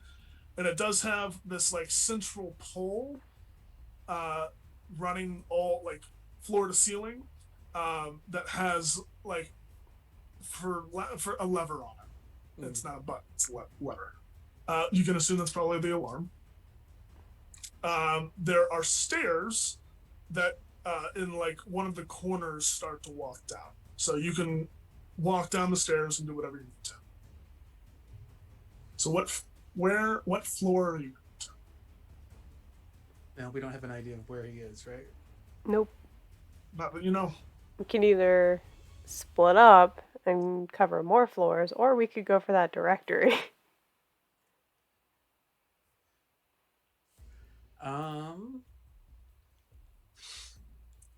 I mean, I could try to sweet talk the captain. I've got some convincing stuff that won't wear off after a while. Oh, I don't need magic from convincing people. I probably could have told that guy that we were high school roommates, and he would have believed me. Mira will kind of just like very quietly under her breath. I would assume the more dangerous the criminal, the more further away from the top they would probably want them, and under the most keen eye. Is that a safe assumption, Richard? That would probably be my guess. That's how I would do it. No, how dangerous is our y'all spark here?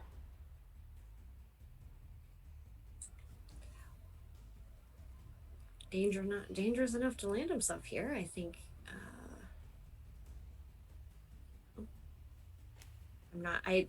In my head, in Mira's head, she's like, we should probably start from the bottom up, because then when we get to the top, we can escape.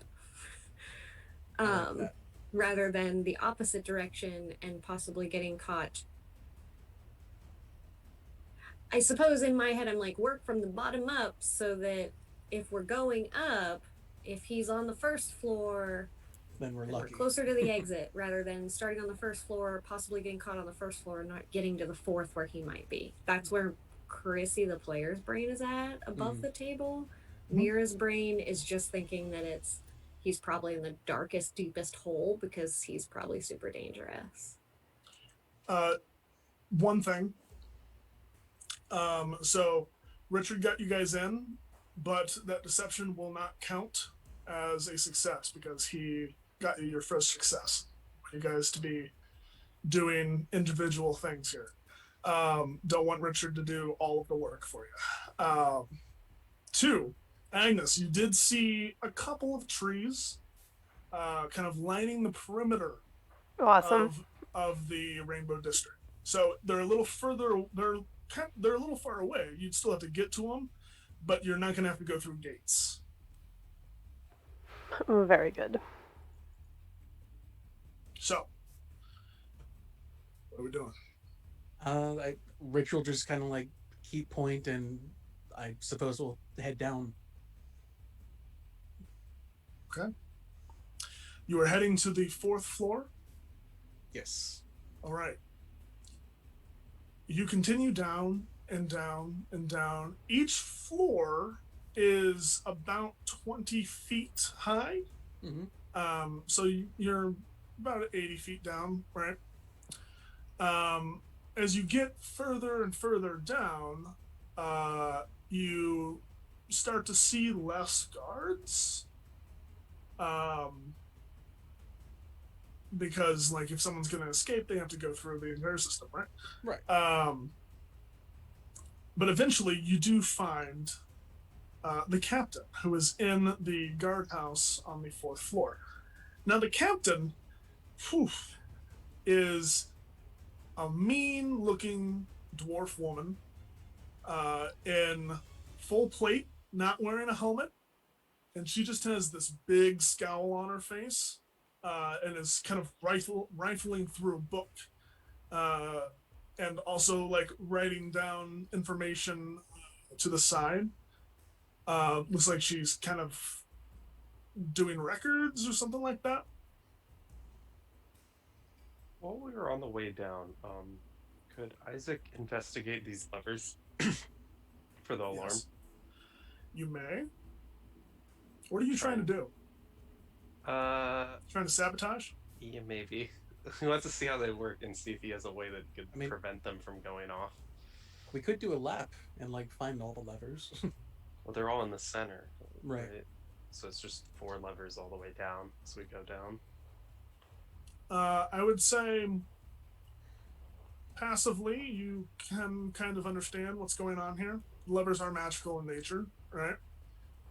One lever pull, the entire system goes up. Okay. And they're like. But you do understand how it works. Are they connected in solidly in? Okay. Here's what I'm thinking as a possibility. Maybe I start here. If I was to cast animate objects on the levers, could I have them pull off so that they couldn't alarm?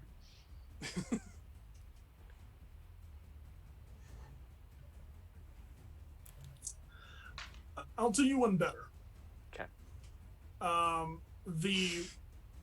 This is tricky. If you were going to do something like this, because of how delicate the system is, I would require an Arcana check from you. Okay. Are you communicating this to the party? I don't think Isaac plans on doing this yet. He wants to eye it up as an option if shit hits the fan to make sure we have a way to. Let's say this. Because you would control it, right? Essentially. Yeah. If you were to do this, you think that having them pop off might actually trigger the. But I could maybe have them oppose a check. You could have them maybe. You could have them maybe oppose a check. Okay. Or just refuse to budge. Yeah. So this is something that you could do. Okay. Let me know if you want to. Probably let your party know you want to. It doesn't take a long time. It doesn't last a long time, I don't think. So it was kind of more of he's just thinking this as a option for if shit hits the fan, because it only lasts up to a minute. So it's like if things start to go bad and we see a guard running, he can try and stop them from being able to pull the lever they get to. Because I don't think I can get all of them at once. Okay. Oh, it's 120 feet. If I can see them through the you'd be able to target the system itself. Okay, cool. He's just thinking this. Okay, cool. So you all come down the stairs into the 4th floor chamber. The captain, this dwarf woman, kind of looks up over her shoulder and just goes back to the book. So do we want to do a search around here to see if maybe, or are we going to try and get the directory? I'd rather just look around maybe this floor first, and if not on this floor, maybe we can okay, so Richard talk to RBC there. Like we were discussing. So. Richard will keep everyone in formation and kind of we'll do a walkabout. Okay. Everyone together on the same floor? Yeah. Okay. As you are going to exit the 4th floor guard post, the captain turns and looks at you and goes, "What the fuck do you think you're doing?"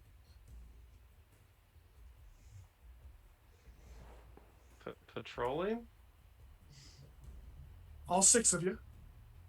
I'll pipe up. I'm showing the new recruits a basic to get them the lay of the land here, to show them what the routes are. We don't have time for that, unfortunately. Oh, okay. So well, if you would all please go to your designated positions and can just start, that'd be great. All right. Well, like I said, new recruits, do you have a place that you would like us?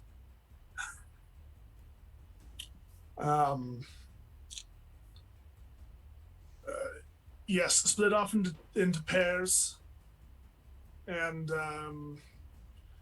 you two points to Mira and Sandor. You take floor 2. You two, Isaac and Arim, you go to floor 3, and you two go to floor 1. I don't need any of you down. All right. Guess there's not a whole lot of prisoners down here. No, these are the Or- worst. The worst.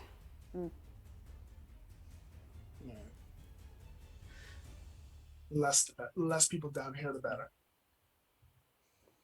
All right. Should I ask about the directory? So at that, I'm going to nod towards Sandor and nod towards the door and start walking that direction in a motion of like, you and I should just listen and go. Yeah. Yeah. And head towards the door to like have it close behind us so that I can say something out loud to Sandor. So are you guys going to floor 2? And we're heading in that direction at least, Okay. so that she does not think that we are insubordinate or acting weird. suspicious, right? So I will give like a little bit of like a Yes, a ma'am. bowish thing, like a yes ma'am, nod towards Sandor, towards the door, and head back out, kind of like looking at the group. I think And- Richard would kind of give a nod to everyone as well. Yeah, and then head out. And as the door closes behind, then I would start a conversation with Sandor. But I don't want to do that until Richard, Agnes, and Isaac are all finished doing what they do. We'll have to don't we have to follow in through the doorway to get to where we're being positioned to anyways? Yeah.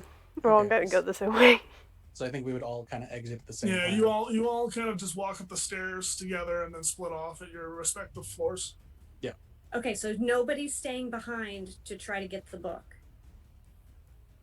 Okay, that's what if you guys were trying to do that, I did not want to be around, I didn't want more people to get in the muck of that. So, as we are kind of exiting to level 2, I will tell Sandor I have the ability to get all of us invisible if shit hits the fan. As you start to say that in common, he's gonna put up a finger and say in giant.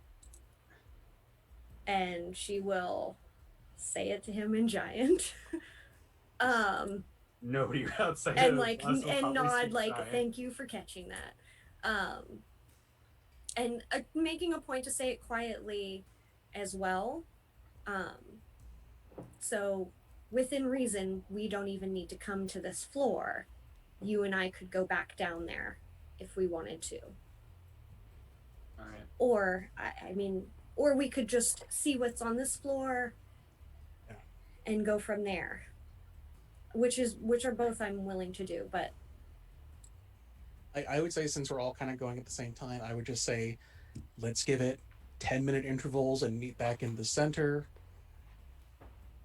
after we've had a walk around. Yeah. On our individual levels that we're at. Sure. If everyone okay. Everyone make a perception check.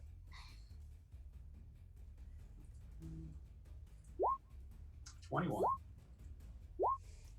9. 17. Is that 7, Isaac? Yes. Yeah, everyone walks about. Question. I didn't hear Mira describe Elias's visage. Did she? I would have described it, as that grizzled, longer beard, kind of tapping, seems a little bit excessively jovial considering he's in prison. Okay. And made eye contact. I definitely would have described that, for sure. Okay, everyone goes about their walkabout.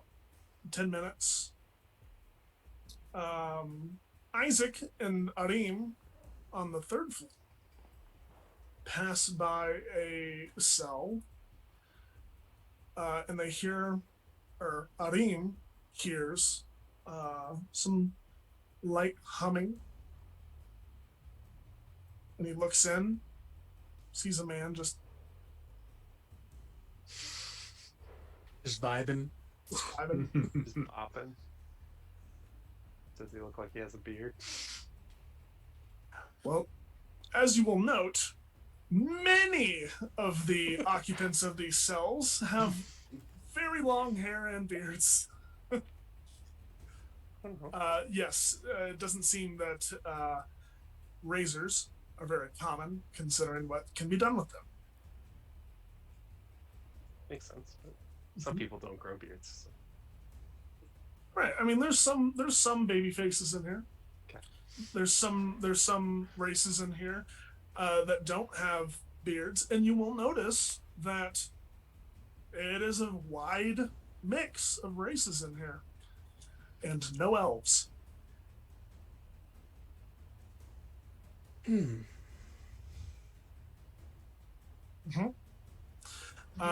So yeah, you all reconvene. Arim shares this knowledge.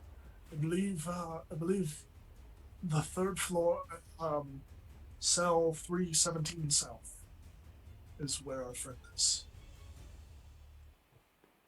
And that is the second success. All right. So we found him. Mm-hmm. Mm-hmm. Now we move to phase 3 in extraction. Did anybody pack a tree? I did not pack a tree, but I don't. So now that I've done a walkabout, what does the outside of the doors look like? Is there like a slot where like the guards slide open the door and they're like, "Here's your gruel." Full crystal glass. So Hannibal Lecter. Yeah. Yeah. All right. Well, But kind there's of. no. It's like 3 stone walls and stone ceiling and floor, and then Yeah, Hannibal. one glass. Yeah. So like in Hannibal Lecter, there were. I'm gonna do The it little again. air holes. They're little air holes, right? I can't believe I referenced the same thing 2 times in one show, so this is unfortunate for all of us. Are there like little air holes on the glass crystal No. part? There's no door, there's no No. Okay. There does not seem to be a door of any kind. No air holes where things can get in or out. In fact, sound is pretty muted, and Arim rolled a natural 19 to hear the hum. Have we been around for long enough to see a mealtime and how it happens?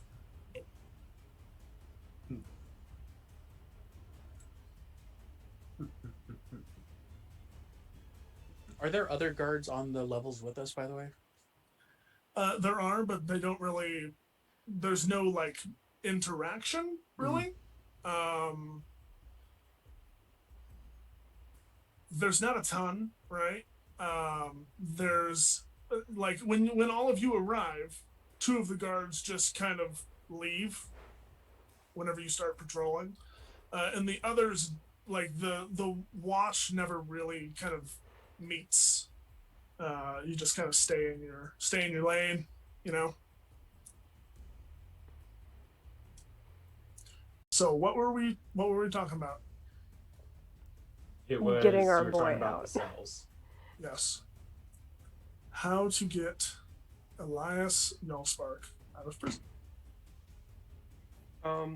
Does there seem to be any like anti-magic thingies going on in here? Can I make like an Arcana check or something to see if I cast a spell, is there a chance it's gonna have problems?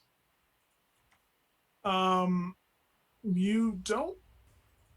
I mean, do you want to experiment with spells, or do you want to like look for a source of anti-magic? Start with experimenting, maybe trying something if Sure. can't Go figure ahead. that out. Let me roll Arcana. Are you gonna express this to the group?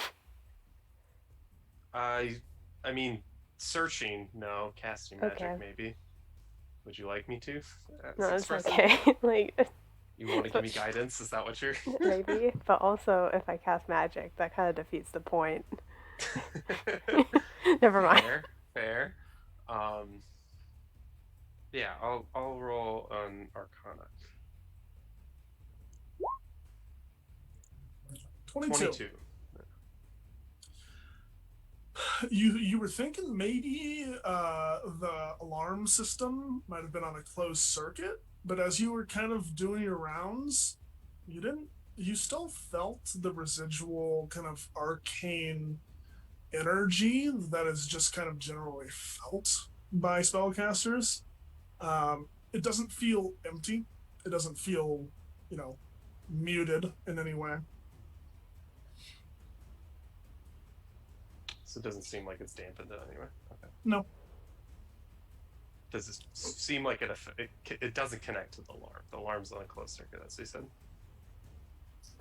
The alarm is on a closed circuit, Okay. yes, but you don't think any magic is going to be affected if you try to cast. Okay. Well,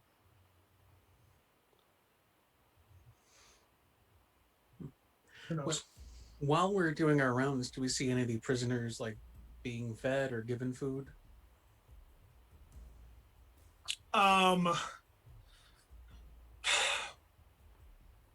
While you're doing your rounds, you do see remnants of some food in prisoners' cells. Agnes, you would have seen this because Richard rolled a pretty low perception. And Sandor, you would have seen it too. Walking around, you can see that some of the prisoners have been given food, yeah, and they seem to be breathing just fine. It's not like they're suffocating. So there is a way to get them food, oxygen. Mm-hmm. So Mira is going to cast message. Okay. And when she's like alone doing one of her walkabouts. Just a cantrip? Yep. And just say, Elias, we are here to help. Any information on how to get you out would be great. Sorry for spying on you. Thanks for not doing anything creepy. You can reply to this message. So where are you doing this? Are you doing this outside of his cell or on a different floor or what? So I was under the assumption that Sandor and myself were on the second floor. Yes. So I'm just doing this without knowledge of whatever's happening on other floors if nobody is near me to tell me what is happening, right? Because I think Isaac and...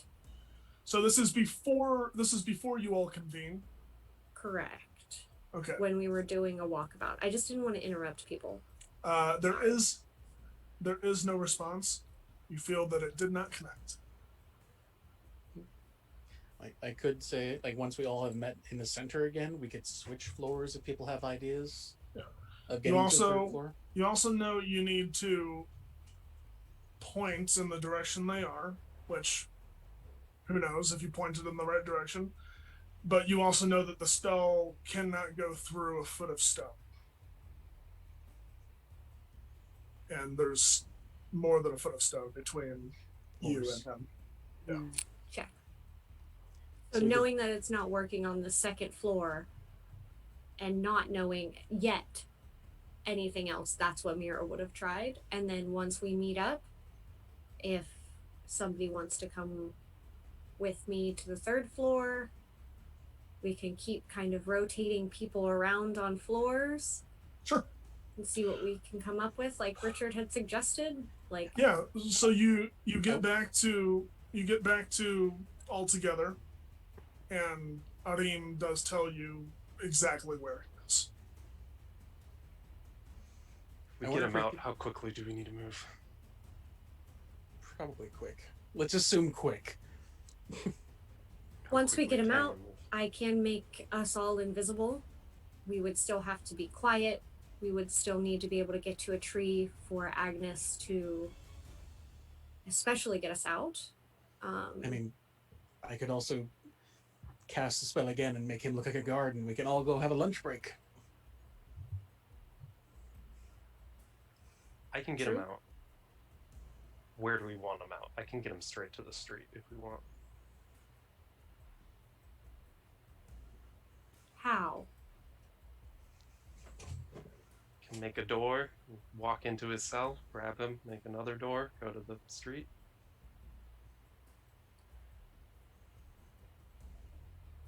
Okay. Or I can just take him back out to here and we can all walk out together if that's better. What spell is this? Dimension Isaac? door. Yes.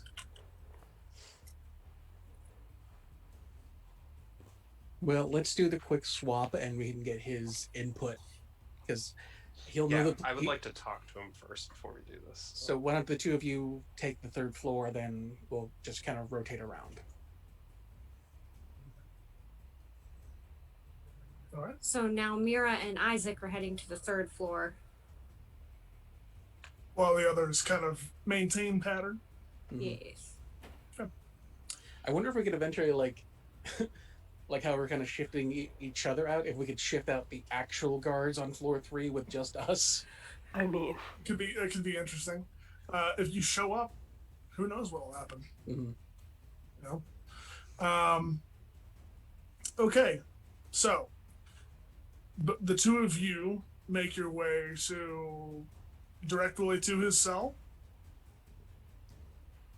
Mira would probably not go directly. She would allow Isaac to do that, but she would also, because she's attempting to maintain as much normalcy to the rest of the prisoners and to the other guards as possible. So, like, if Isaac beelines that direction, she'd probably go the opposite. Like, all right, well, when you're done, I'll double back and we'll meet in the center and discuss. Isaac will whatever let you we go need to. because you're going to talk to him. So you can go talk to him and then give me the thumbs up if we're good. Okay, And then who's and talking? I'll- Who's talking to him first? I'll head that direction first. Okay. Mira, you walk up, strolling, and you get outside of the cell, and you do see the man that you saw in your vision. Mm-hmm. The cell is basically a bed and a chamber pot.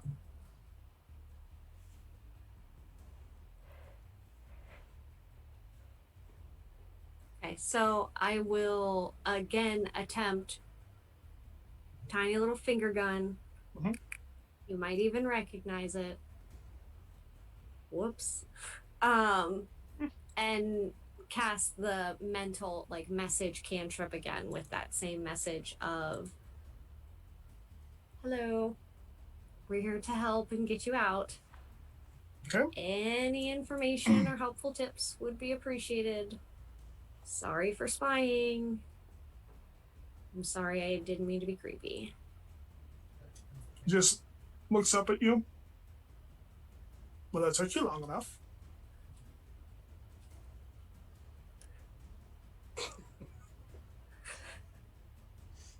Is that through his the message? Is spell, that or what he says to me mentally, or does he say it So- out loud? You hear it in your mind, but you do watch his mouth move.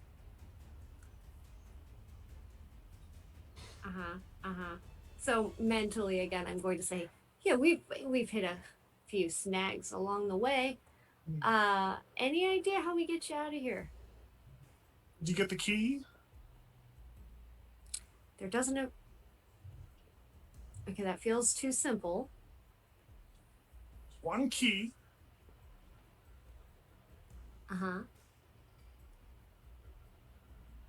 Use your mind. Who has it?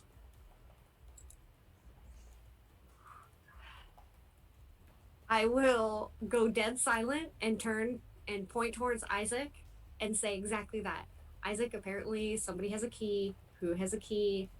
We need to find one single key. He told me to use my brain, and to be fair, this guy's really pissing me off now. It's the captain, probably. The book. Go hit on her or something. Distract her. Get the key. I can't do that. Or we need to figure out someone who can. Do we need the key? He said to get the key to get them out. Okay, I guess I can try and get the key.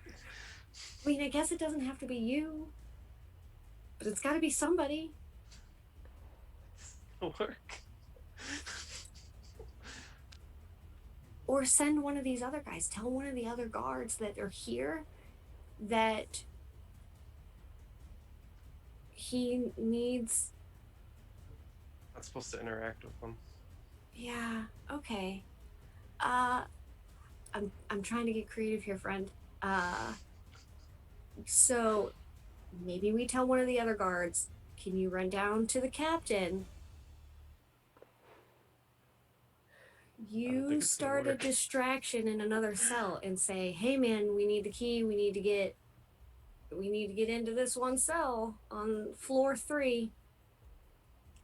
I'm not a thinker, Isaac. I'm a spellcaster.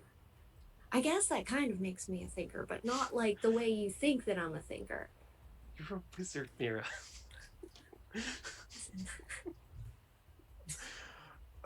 Okay.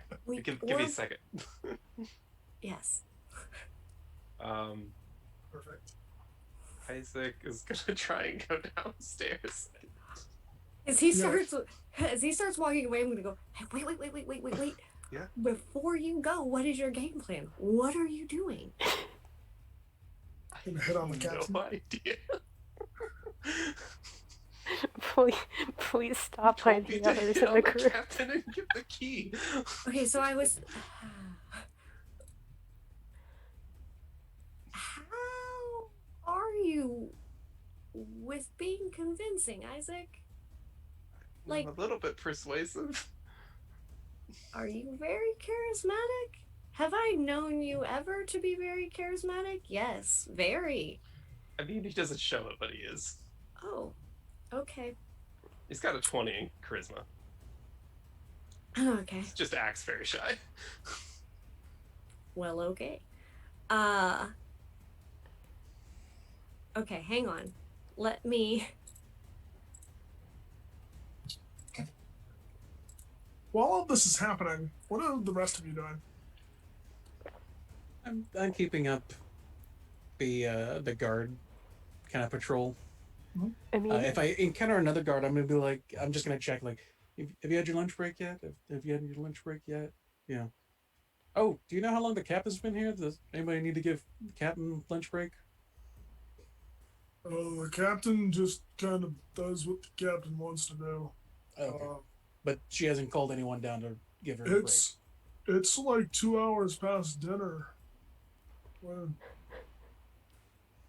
I don't know when people got in here.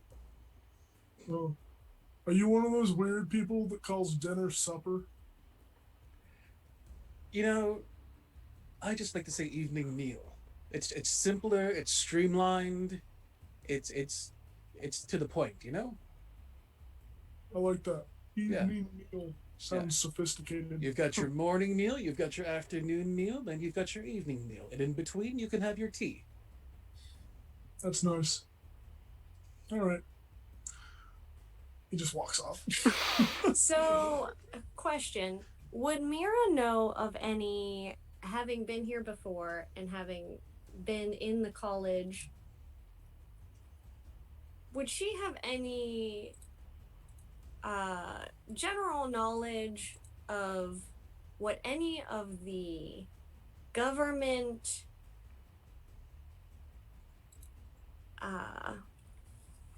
like what the elves would look like that are part of the, like, the head of The city, the parliament, the city? leader. Thank you for the words, because I Mayor, don't have them. king. Yeah, like like looking for Official? like, oh yeah, I recognize this person as like master of magic or like, you know, whatever. Or You like get in trouble for in- impersonating a. I would say no, probably Shit. not. Okay. From So, what like- from the circles you've like been in and seen. So there's no elven Dumbledore. I mean, I'm sure there is, but you haven't seen it. Shit. All right. I mean, these people are so far been like very lax and very just kind of like whatever. There's a structure. Maybe you could just get away by saying this is coming from the top. To the captain? She is the top. I was trying to go above the Oh, top. okay. I was gonna try to say, hey, we need Elias Yalspark upstairs for court. For trial. Interrogation. Immediately. But I don't know anybody that could trump captain, so it doesn't work. I don't know the Dumbledore of this world. That was my idea. Hey, Isaac. Yep. What are you doing? Walking towards the captain. Yeah. Going down the stairs. Yep. Okay. So, Isaac, or Mira, Isaac has left while you are pondering this, and you hear like, or you don't hear anything, but like out of the corner of your eye, you see a face. You turn, and Elias is just.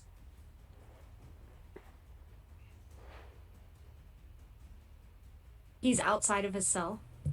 No. Oh, Jesus. I was going to say, I'll murder him myself. No. You Okay, can but see him, he's you can just see him like through the right glass. there. Yeah. Anything I can do to help my friend?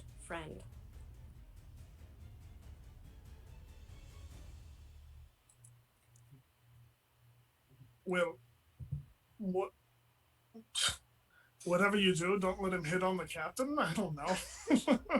All right. I'll be Oh, right no. back. Meanwhile, cut downstairs, just pop his collar. Hey. And I will be quickly walking to catch up with Isaac. Just, hello, hi. You know. So Isaac, you Yep. have some time before Mira catches up to you. Okay. What's going on? He's trying to psych himself. So you're up. on the third. You're on the third floor. So there's Yeah. no one that you're gonna see as you're going down to the captain. Yeah, so he's like gonna like. This is gonna be amazing.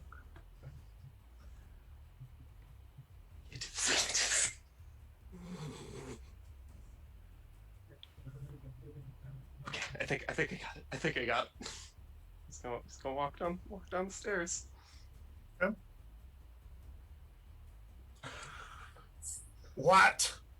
Cap,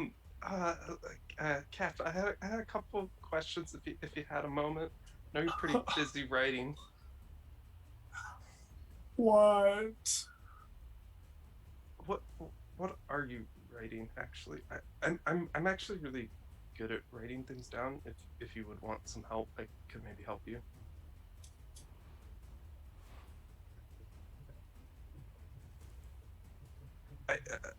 Before I got this, I wanted to be I wanted to write things down. As you know, I practiced calligraphy for a while and was hoping to do that, but it kind of didn't work out. That's why I got this job. I was hoping I could maybe help you out for a little bit down here.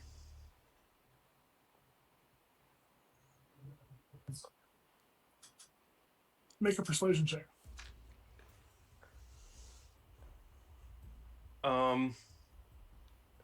Can I use an ability as a bonus action? What Before boy? I do. It's my new fancy once a day ability. That is called. Let me. Trance of Order. As a bonus action,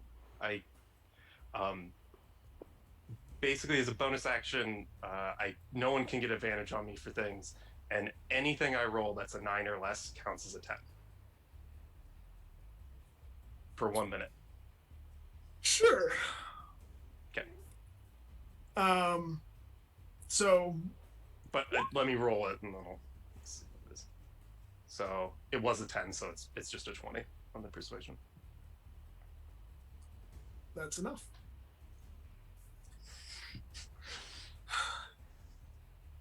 Well, honestly, that's more helpful than anyone else. I haven't had lunch yet. I'd be happy. Listen. It's a breach of protocol. So don't tell anyone, but just go through the book and write down any discrepancies you see. If you need to walk around, just do so. I'll be back in like 30 minutes. Perfect. I'll take care of this for you. And trust me, I'll make it work. I'll do my best. Oh, and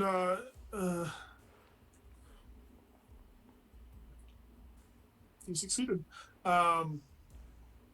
If you see any of the prisoners start to like die, it might be too far away. Take this key, and she'll hold up just an amulet. It'll let you get into the cells. And the amulet that lets me get in, or is Yes. the key? Yes. Both. Okay. No, the key is the amulet. Sorry. Got it. 30 minutes. Be right back. And Perfect. she heads upstairs. Isaac starts writing in the book and frantically looks to see if he can make sure that's who we think it is. Isaac, roll a D100 for me. Oh, that doesn't sound good. 33. 33. Hold on. There it is.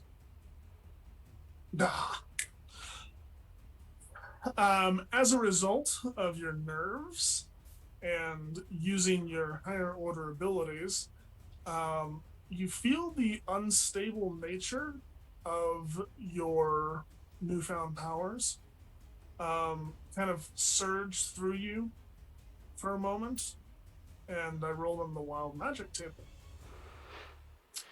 33. I rolled on the wild magic table. Yes, you did. Potted plant. You maximize the damage of the next damaging spell you cast within the next minute. You didn't get any of the fun. Disintegrate. Run. Wait, where's that captain? Let me get back here. No! Just turkey like, huh? Not gonna do that. I'm not gonna do that. Jeez. So, Isaac's gonna. Is there anything else in this office now he has the chance to look around? Like confiscated goods, perchance? Like perhaps the notes? Can you look around? Or does it not look like go that? ahead and kind make of an stuff investigation check. Is this still within the minute? Well, I rolled better than that anyways. 25. 25. You don't find any notes. You do find a very ornate-looking crossbow.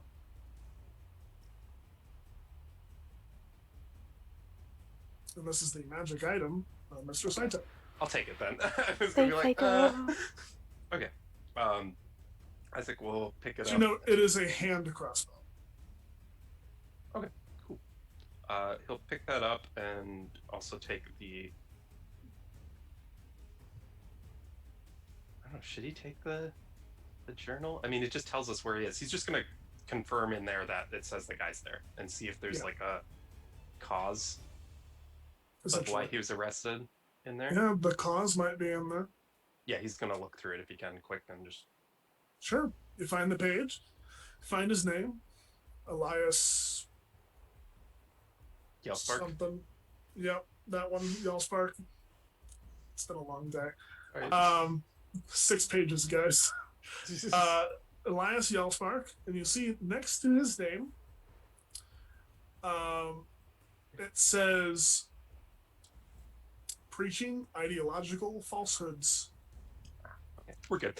He's just gonna close the book, put it back. I don't need to steal that. It's not gonna do anything. Actually, like, can I like scratch his Murder, name, maybe? arson. Yeah, he'll just kind of close it back up, put it, or he'll go flip to the front page and say, just pull at his hand. Will be sorry. Now that you traced your handwriting. I'm a calligrapher. I don't sign in my own handwriting, please. Fair enough. I love that he leaves a fucking note. It's very good. Oopsies. Okay, so you head back There's a up. sad smiley face at that. You guys, do you gather everyone? Yeah, he's gonna wait like a little bit so that like she gets out at least for sure, and then he's Yeah, gonna. Mira, you see the captain leaving as you are. Stop and salute. You guys, fuck off. And you can head downstairs and find Isaac rifling through the book. Did you get a key? He got in trouble for preaching. I think we're good to rescue him. I mean, He was we were preaching. gonna What? Isaac, we were gonna rescue him anyways, buddy. Yeah, but I wanted to know if he was a murderer or something like that. We're murderers, technically. So, I mean, we should probably just get out of here. Who did we murder? We've killed a lot of things on our way here. Those weren't people. It's not murder. Yeah, I mean, are we gonna really pick apart theology and ethics right now? I don't think it's time. We can have Are we this gonna conversation when we really get back debate home. the semantics of our killing? I want to know if I'm letting out a bad person. Okay. I mean, we could She's cause a gonna go- distraction and let out some Oh. bad people. Oh, man. No. Hey, speaking of distraction, Mm-hmm. your half-orc cool. friend just. Oh, we forgot that. Yeah. All right, let's go. Come on. Let's I got go. the key. Yeah. Well, do you want to get the others and get us down here so we're ready to go? Sure. I will collect the others. We're all on the 4th floor. Third floor. I will bring you to the 3rd floor where As a Elias is. walk Did- down the hallway did you to, take the to book with you, Elias, or no? but wait till no, I put the book back. Oh, And left a Sandra's note. gonna definitely go down to the 4th floor and take the book then. Why not? Just fuck him up. It's Yeah. fine. Fuck 'em up, Anarchy. man. Much for my Um, sorry note. And what he's gonna do is, as he's going back up to the 3rd floor, he's gonna check who all is in prison in the 4th floor. Oh. Yeah, okay. Yes. 4th floor. Real quick and simple. It's all the elves. And it's any religious leaders, political leaders, any sort of like foreign dignitary that came and was imprisoned. It's the really dangerous ones. Well, Does Sandor tell us that? Oh yeah. Okay, so we're releasing all of them, right? I mean, he was looking at it more so like, yeah, we'll release one really dangerous one, distraction. have them be the distraction while we get the fuck out. I mean, technically, they are the dangerous ones. All of you get the sense, all of you know, that most of the legend of this place probably bullshit, and this is a political prison, essentially. Yeah. It is Mhm. it is tiered from most dangerous in terms of like them getting out and causing people to not like the Republic. To causing a bad name about elves and I mean, if or you want, potentially changing their society. Yeah. we can let him out, and then Richard will run down and unlock all the other ones. If we're gonna do that, Isaac will take a moment and say, does any of them look particularly strong if we like take a look through them? You will see there is a section on the fourth floor that or there are a few that the crimes, there's a pretty long laundry list, including murder, arson, rebellion. One of the ones with rebellion that looks like he's dexterous, or they're dexterous. Okay. I'm gonna take the crossbow, the magic crossbow, and set it down with some bolts for them. And give them like As you release them. Yeah. Okay. Did we already release the other guy first or no? Yeah, let's go. Well, yeah. Yes. This is just he was gonna do that. Yeah. Just, Okay, so you're preparing full skill fucking rebellion. Yeah. Mira will say to the entire group, please stay near me. When this all goes off, I will make us all of us, invisible. We will be invisible until we are hit by a weapon or things like that, but we could get out during the chaos of what's about to happen and essentially help them to also get out very quickly if we go first. But we also need to find Agnes's tree and stay together. Well, just a tree at this point. A tree. Yeah. Well, I was thinking of the tree down that she memorized, but any other tree, first come, first serve. All right, let's do this. Okay, so you guys are releasing all of the dangerous political prisoners. Well, so this is how I envision we're gonna do it. Is we get that first guy out, and then Sander is gonna take the stone or the amulet from Isaac, toss it to him, and go, "Do what you need to do." And then we get our guy out, the and we revolutionary. get the revolutionary, give him the crossbow. So we have our guy out. We went back down, let the revolutionary out, then gave him the crossbow and the amulet. It's like, do what you got to do. You've got 20 minutes. Isaac, roll a d20 for me. Oh, me? You're the one that went through the book. Who are you releasing? 19. Okay. Good to know. Who are we releasing? Arson. One of the ones with a really long laundry list. But we said specifically revolution. Yeah, revolution's the key. Yeah. Yes. Most of the ones with long laundry lists have revolutionary in theirs. Okay. Okay. You release actually an elf who has sprouted a kind of long beard for an elf. Like it's not long, right? But he seems like he's got a mustache. He seems like he's been in here for a long time.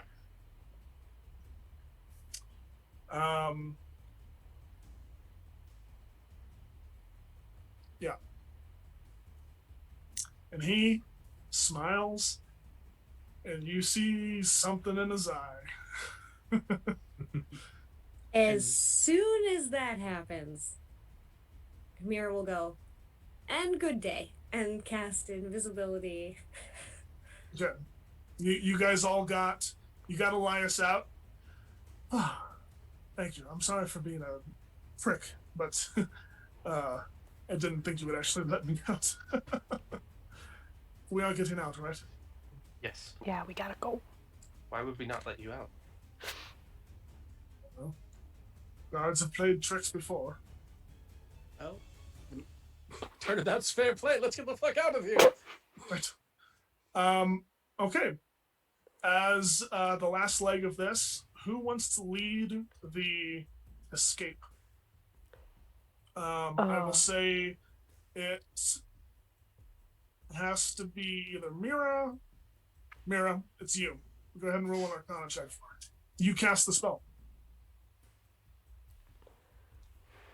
You're muted. 25. 25. Super easy escape. You probably could have done it without the invisibility spell.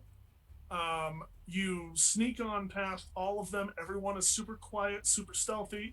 You get outside. Is there anything you're doing when you're outside before you open this portal? Is anyone doing anything?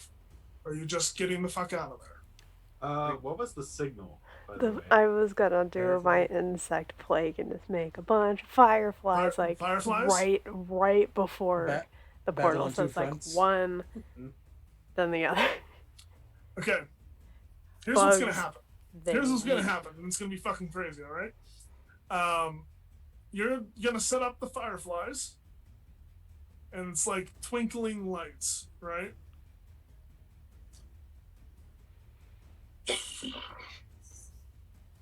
A loud explosion from behind you.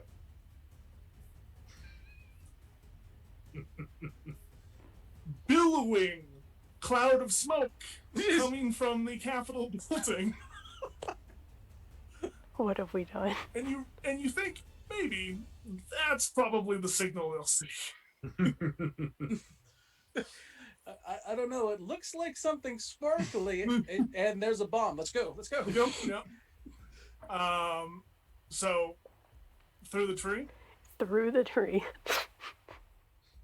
You Ow. go through the tree. Everyone goes through. Super simple. You get on the other side, and you appear in the space, and you see. I think I named him Robert. Mhm. Yes, Robert, standing there with his hands on his hips, just. I thought you said fireflies. They're Oh, in the yeah. smoke. Yeah. Well, now's a good time as any. You'll find people of a like mind coming from the prison. So I would suggest maybe meeting up with them. Oh, you okay. Political prisoners, former elves that were in charge, and Mm-hmm. yeah, Foreign they're diplomats. A riot. Great. no, it'll be alright. You know what?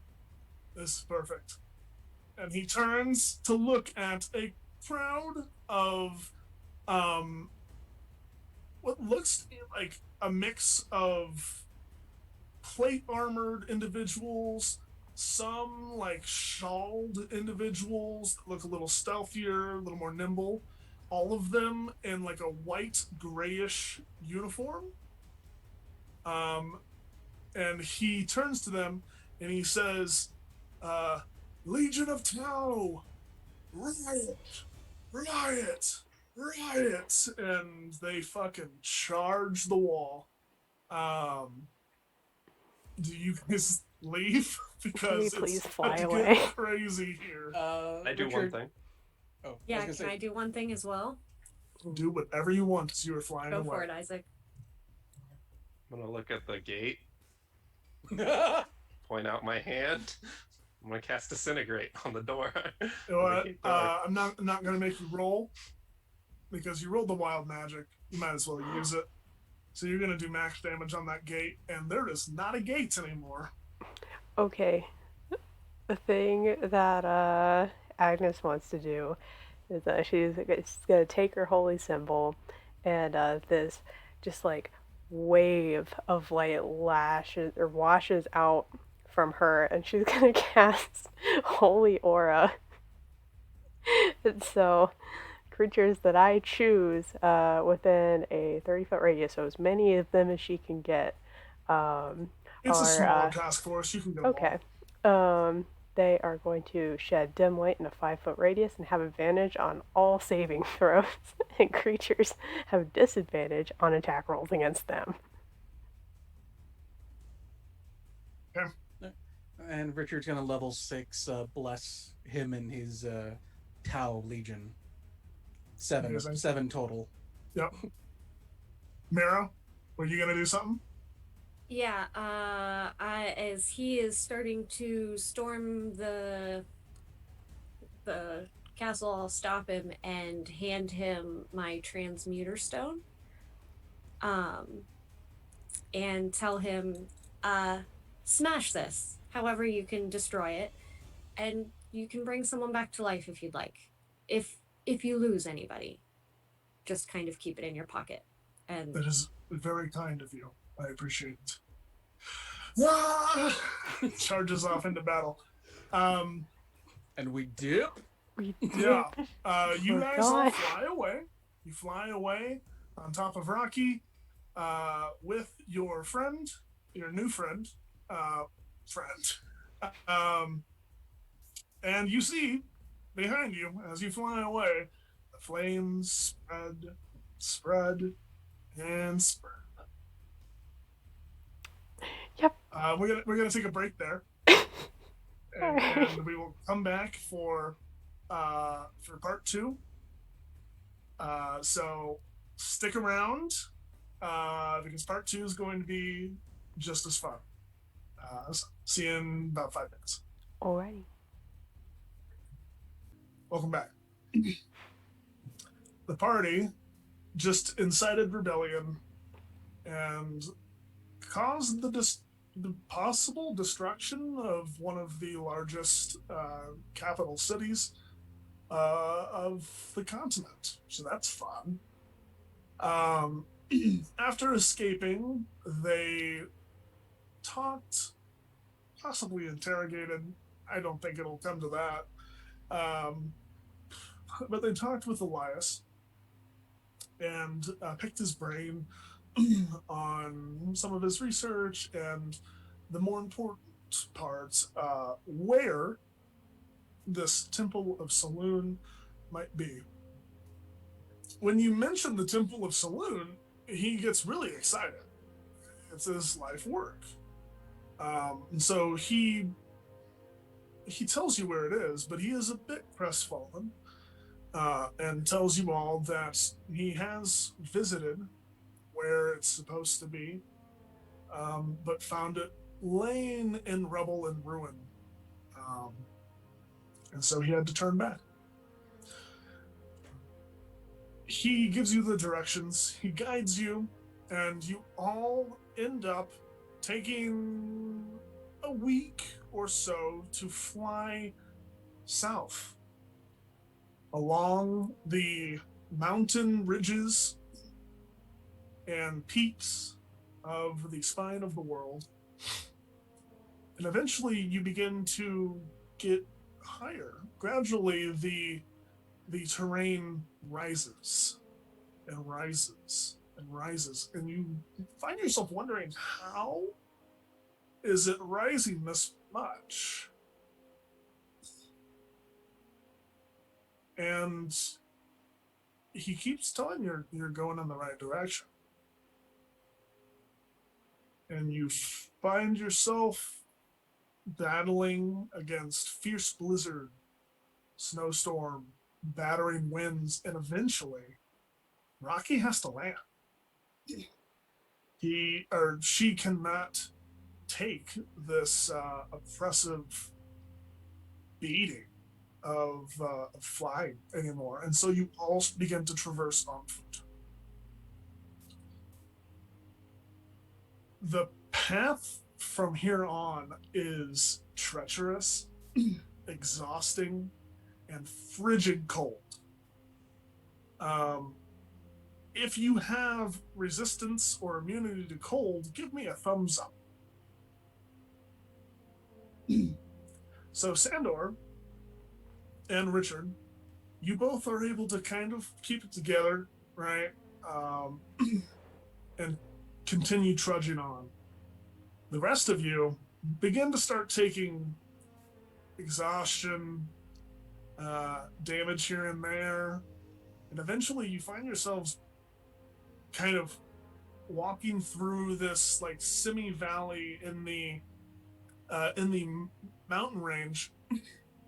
And Elias he keeps saying, we're almost there, just keep going, And I think it's going to be Isaac who collapses first. Okay. Well, let's say this. Everyone give me your constitution scores. 20. 16. 18. 17. 16. So, Ooh, Heck, what was yours? 16. Okay. If I see anyone feeling bad about the cold, can I perchance, since I have a lot of spells and I have protection from energy, could I put protection from? How long does it last? It lasts an hour, but as a sorcerer, I can make a lot of third level spells, and I can twin it if there's 2 people. Yeah, you notice Mira and Agnes are consistently looking pretty rough. Can I do that to I don't think it's gonna, like I said, it's only an hour, so I don't think it's gonna solve it, but can it diminish the effects perchance? Yeah, because it's resistance, right? Yeah. Can I ask, how is Rocky doing on foot? Seems to be doing fine. Okay. Can move at normal speeds, and Rocky doesn't really seem to be affected too much by the cold. Considering that Rocky is a huge beast, she produces a lot of heat. And he's Um, Rocky's a bear cat, pretty much, Yeah. right? Also a very low surface area to So- volume ratio. Just saying. If it gets rough, Richard is going to, like as it gets rough and like people are starting to recover, he's gonna like spread out and like kind of clear some snow, Mhm. and he's gonna kind of kneel down, and he's gonna tilt his head up, put his hands to his mouth, and just let out a loud whistle. And he's gonna cast Find Steed. And Ooh. bounding from like a nearby snowbank is a polar bear cat with no wings, but a polar bear cat. I love it. This is fantastic. Yes, This is I I am very okay. cool. I Yeah, am okay with this. A fey enchanted spirit Okay. as he casts Find Steed. All right. It's like, oh well, I suppose we should probably give you a name too. How about Snowball? Very good. Snowball helps. But continuing on, you do eventually begin to start to see light in the distance, and so you know you're getting close.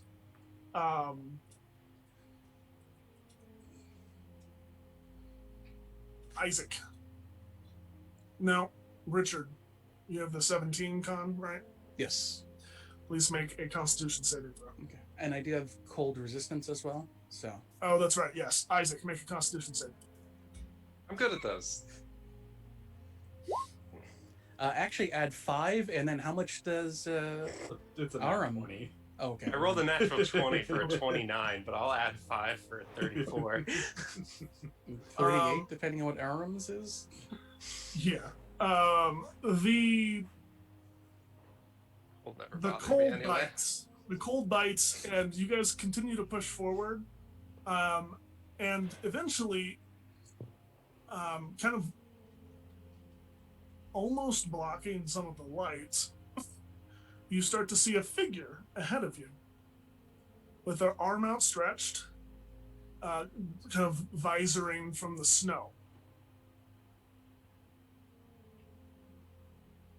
Seem to be really well dressed for the environment, but you can't make out details. They are large. Hello. Avalanche. No. Okay. They raise their hands and continue to walk toward you. They don't seem aggressive. And as they continue to get closer, the light behind them stops silhouetting them as much. And they can make out your faces. They look around, and you don't see their faces covered, but you can kind of see a drop in demeanor as they see Mira. And they pull down the face cover and pull back the hood. And Mira, you see your brother, Dorlin.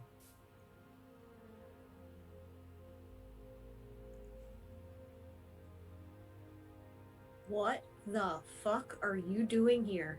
And she will likely probably pass out from exhaustion immediately following that sentence. He will kind of rush over to pick her up and kind of motion for all of you to follow him.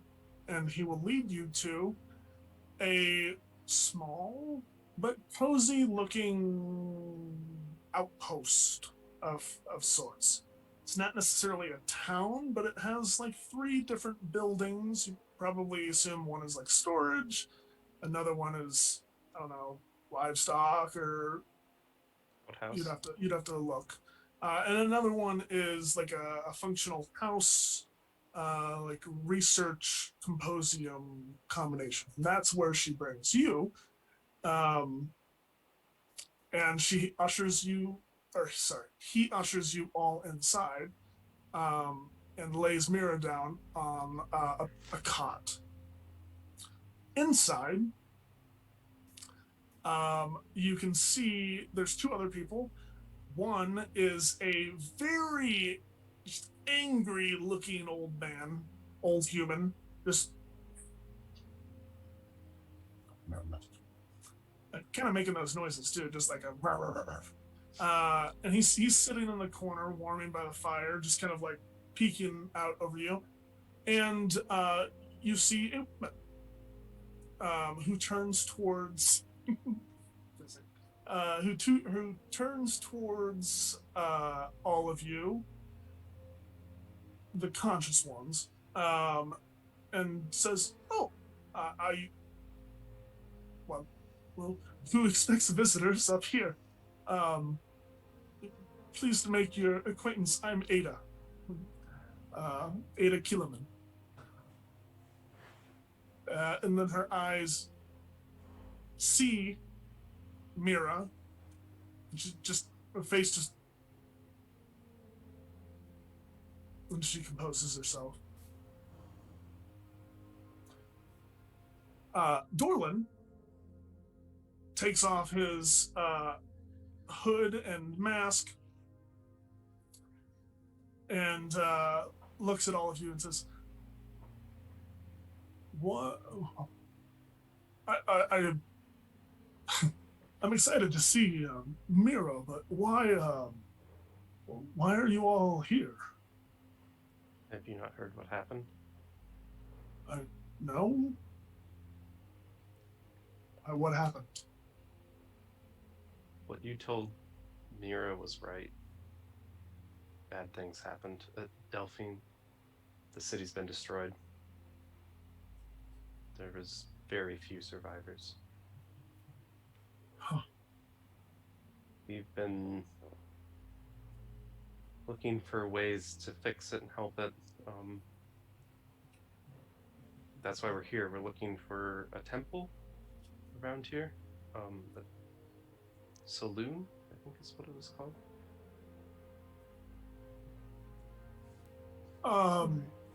Well, there's the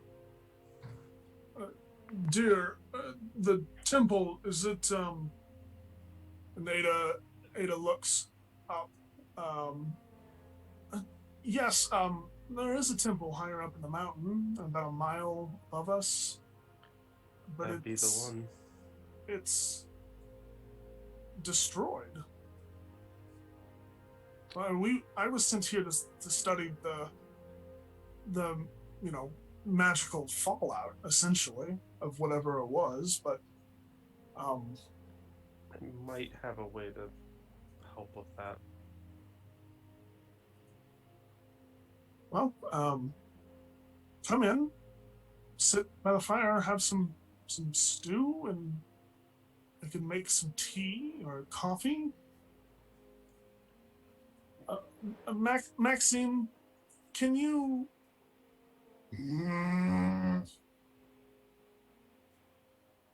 I will make the tea and coffee. God.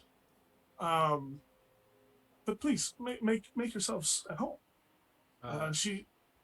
As Sander goes to sit by the fire, he's just gonna roll a piece of coal into it, and it's him putting calcifer in there. Good old calcifer. The rest of you see this kind of mote of flame become animate and begin to like dance around the fire, just being a good old little fireball. Yeah, it'll maintain the fire, and basically it'll make it last several times longer. But also, any food that's cooked in it will always stay like cooked to perfection, and then stay at that. Cool. So you all come in, you rest. Mira is out, I suppose. Just exhausted. So you all can rest if you'd like. Yeah. And then as you all awaken, Mira. Yeah. As you wake up, your brother, Dorlan, is sitting next to you by your cot side.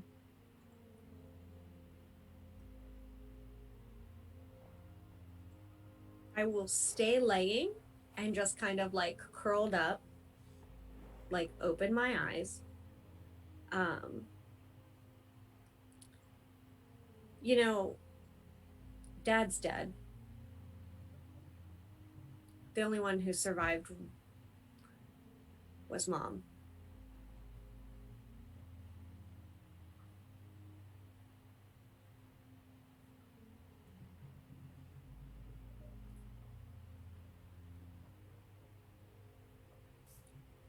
I'm sorry.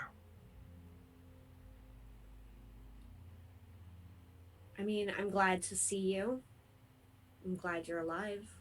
But,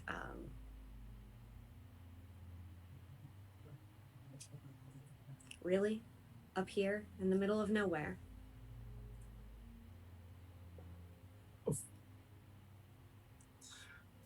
Listen, if I had known the village was going to be destroyed or the end of the world was coming, as your friends have told me, then I wouldn't have left. But this is my life, Mira. You, better than anyone, should know that.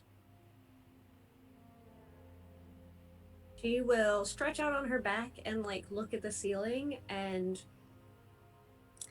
jokingly, like in a kind of jovial, quiet tone, she will say, "So I'm assuming it's that religious nut that brought you up here."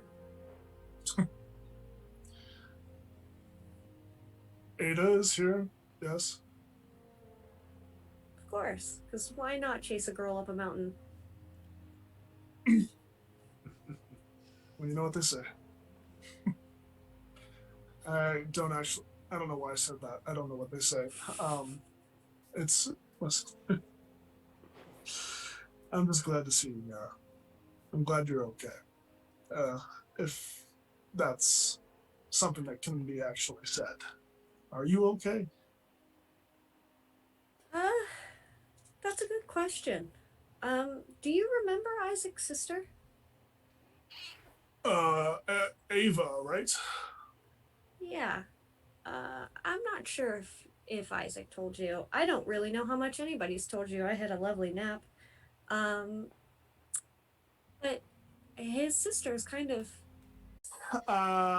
We were having a conversation, Mira, you and your brother. Just reminiscing.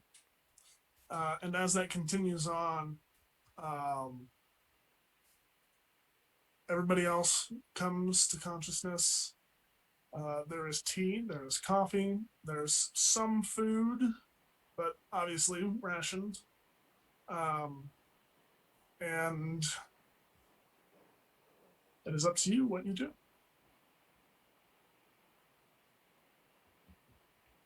So is this just a stop on the way to the temple? It's close. Yes, it's like the temple's on an overhang about a mile up. A mile up, like from where we are now. So the travel Mile itself. straight up. Okay. Good to know. Travel itself will be longer than a mile if you take paths and stuff. Okay, just so long as the distance. Okay. Well, cool. Question for Ekash. That spell you did that disguises, does that actually just, is it just illusion magic, or does it actually make? Oh, straight up illusion. Okay, so you can't use it to make warm clothes for everyone. It's all good. No. I have a different solution. We're not going to change us. Agnes is going to go outside, in the cold, and concentrate for 10 minutes, reaching out to the Evertree and cast Control Weather, because we have rested. Good job. This is very good. Smart thinking. Yeah, the Evertree's presence is extremely strong. And basically without hesitation, just stops snowing. The wind stops whipping. It doesn't get clear, right? It doesn't the clouds persist, just from the nature of where you are. But there is no more blizzard. And you could easily take Rocky and fly up. But what about Snowball? Fine Steed, does that have a time limit on it? I think it's like It's 24 instantaneous. hours. Oh, really? No? Yeah. It's, Yeah. Yeah. Until They it's stay as long as they dismissed stay. or until it dies. That's amazing. Cool. Control If I Weather had- is going to last If I had 8 greater hours. fine steed, it would fly as well. That's cool. Snowball could stay here while you guys are up there, or whatever you decide. But Elias goes, well, it was nice to have the rest, but if you all are truly going to be going into the temple, if you have a way somehow, I would like to come with you, if that is agreeable. And Ada pipes up and she goes, well, I also would love to come if that. She kind of gives Mira a look and kind of like shies away for a second. But if not, that's okay. As long as someone can provide a written record of what is found in there. Oh, don't worry, dear. I will be doing that. Don't you worry. You Says know a lot Elias. about the temple, Ada, as you've been here. I mean, I don't know much about the temple. I thought it was just dead, exploded, or buried and long forgotten, or destroyed somehow. The temple itself, I have not been in, but the magic around this place, around this entire portion of the mountain, is wild, powerful. I just assumed it was like a fallout or radiation from whatever the temple used to be. But if the temple persists, then if it's giving off that much magic passively, then I can only imagine what is inside. Are you up here studying the magic?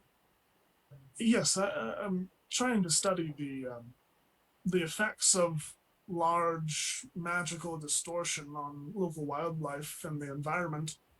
The weather, for one, it never ceases to snow, blizzard.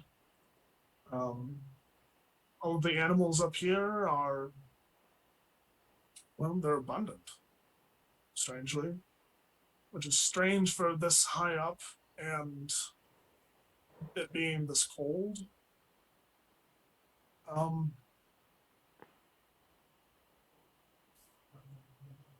This place is magical, literally and figuratively. I'll be completely honest. I did not expect Snowball to show up. That I was just batting. I was just batting out towards the end and just seeing what happens and throwing magic against a wall, and lo and behold. Yes, an Arctic bear cat. Very good. Is there just a weird thought? Are there any like hot springs around here? Hot springs, not that I've noticed. Okay. But again, I haven't explored the entire place. We only just got here a couple months ago. That's tracks.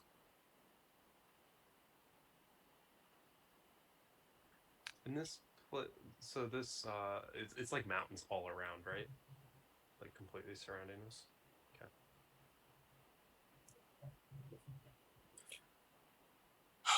Well, I don't have any problem with you coming along with us to study.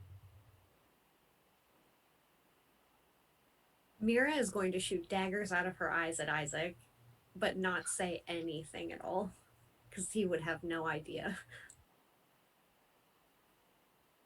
okay, well, let's gather everyone up and head up. Would the other two of you want to go looking at Mira's brother and the other guy that was here? The other one, Maxim, just grunts, but like in an affirmative way. Dorlin, yes. I don't know how much assistance I will be, but if anything, just to spend some time with Mira. Yeah, I think that might be nice.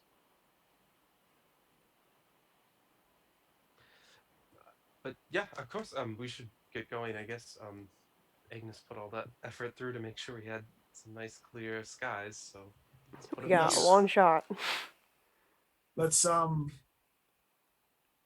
up, and you can all fit easily onto Rocky. Rocky ferries you up and deposits you pretty much in the exact place where Agnes stood in her vision from Legend Lore. And you see, quite literally before you, snow, ice, and rock. Seems that a major rock slide or avalanche of some sort has destroyed the entrance and is blocking the way for your entry.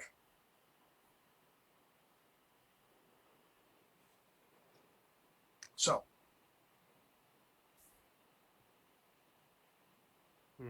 Can we tell like how much it is, or Agnes, make a nature check Okay. since you're the one that had the Nature. vision.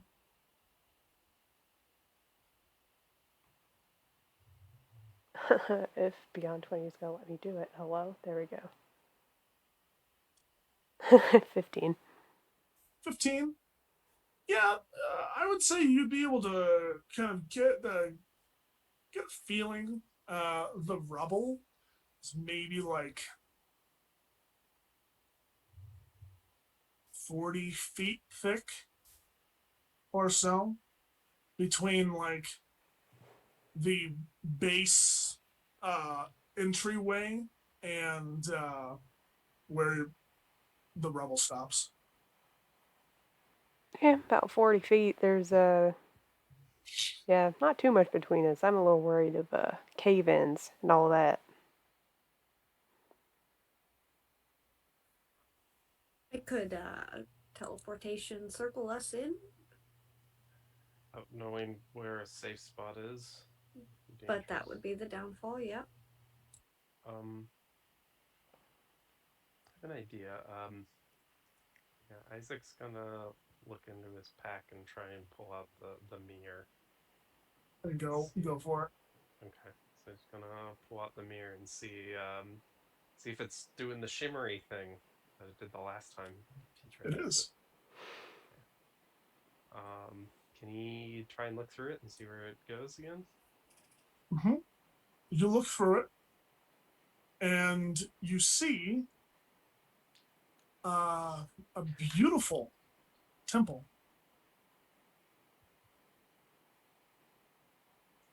I'll be right back before he does it, just so no one worries about him this time. Mhm. He sees it. Beautiful temple, not in rubbles, that kind of stuff. Yeah. The Is there like a pillar Yeah. or something nearby? Nearby, Yeah. you could. Uh, here's where it's going to get tricky. Okay. You can walk forward a little bit, and eventually, before you hit really any of the main stuff, you're gonna kick rocks. Okay. So maybe does it look like there's just normal ground under where he is now through the mirror? Yeah. He's gonna take the mirror off, set it down, and try and put his hand through and see if he can touch the ground through the Okay. mirror. You can touch the ground. He's gonna try and move with his hand, find a rock. Is there like a big stone somewhere? Mm-hmm. He's gonna try and like punch it. You punch it. Okay. If I pull my hand out and I look at the rock now, what does it look like? A rock. Okay. So I didn't crush it to stone so that it looks crushed on this side. You don't know how long it's been since Okay. You don't know if it's the same rock. Okay. It doesn't look like the same rock. Okay. There was a rock slide here, so Fair. Okay. Fair. probably That makes a not lot the of same sense. rock. That makes sense, I guess. We could try something a little bit silly if you guys want to. I could see the temple if I look through this mirror. I'm wondering if we make it big enough, if we can go through and see what it looks like on the other side.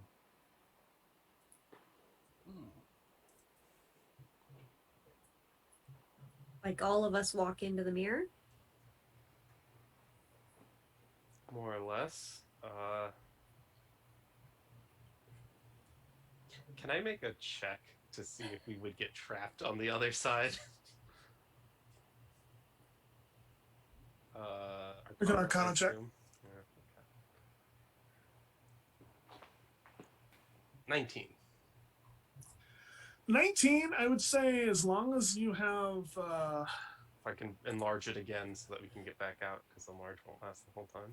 Yeah, here's the thing. Okay. As long as you maintain contact with the mirror on one side or the other, you should be okay. You do know you cannot breathe. So if you were over there, remember it that, would not yeah. be for a long time. Depends on who goes. Depends on who goes. But you feel like Okay. it might get weird. Yeah, I think knowing that it's a breathing thing, so it's a time thing, and then that you had to hold on to the mirror, I don't think what he's gonna try to do is gonna work. So he'll drop it for now. But we'll kind of look through and see, is anything like happening On Or the is other it side? just- yeah, on the other side. No. Well, don't know if it'll work, but I can see the temple. It was here. Maybe if we have another idea to get through. Do you, Well, by chance, see any like other ways in, ways around, secret entrances, things like that? not that No. you could see. However, Mira, roll a Arcana check for me.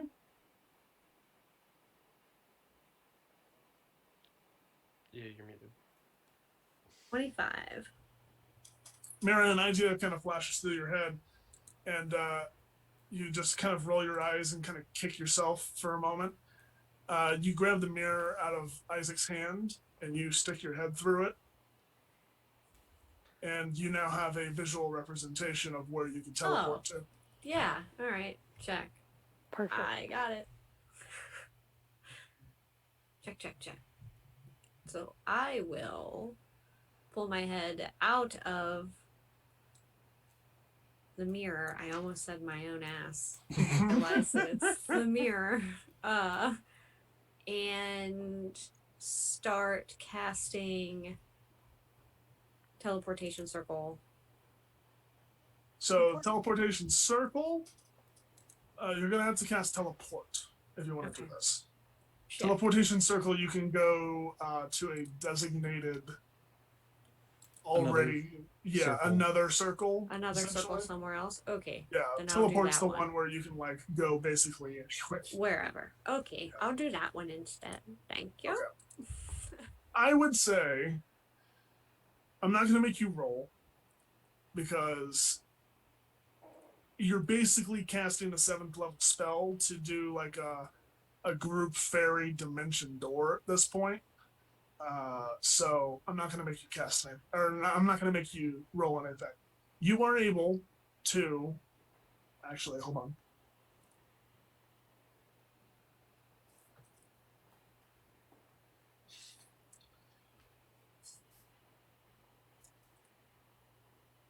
I'm trying to cast it now, 7th level. You will have to leave one person behind.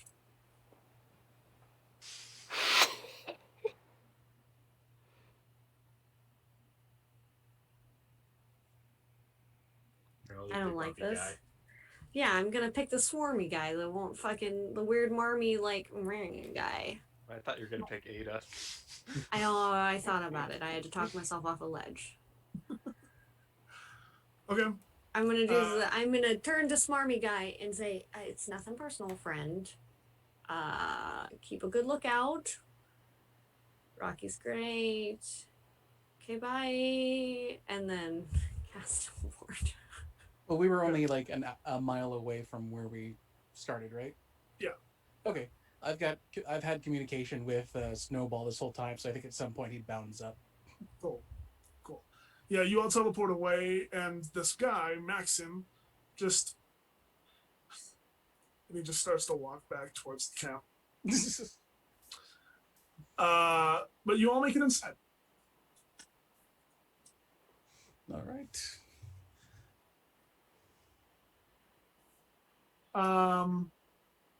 You teleport inside, and it reveals a dark, medium-sized antechamber. You can see tattered tapestries hanging from the walls. 4 on the walls on your right. Sorry. 4 on the walls to your right and left. So 2 and 2. And then 2 hang beside a 10-foot archway ahead of you.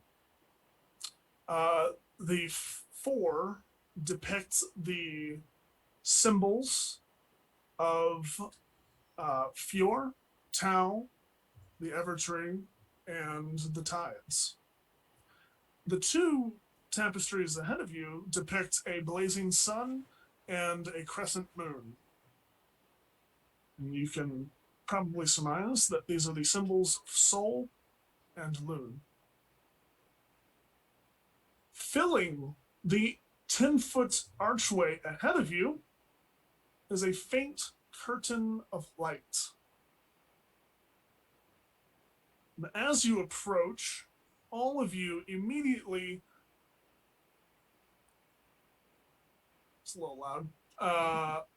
All all of you immediately are hit with momentary nausea as your vision goes fuzzy and begins to shake.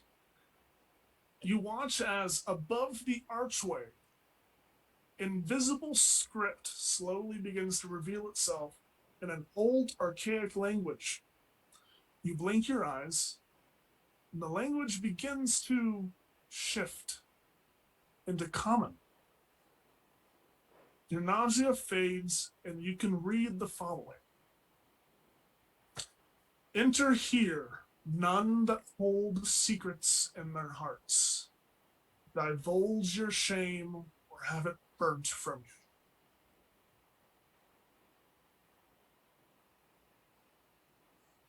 you. You take a breath, you look at this, read it.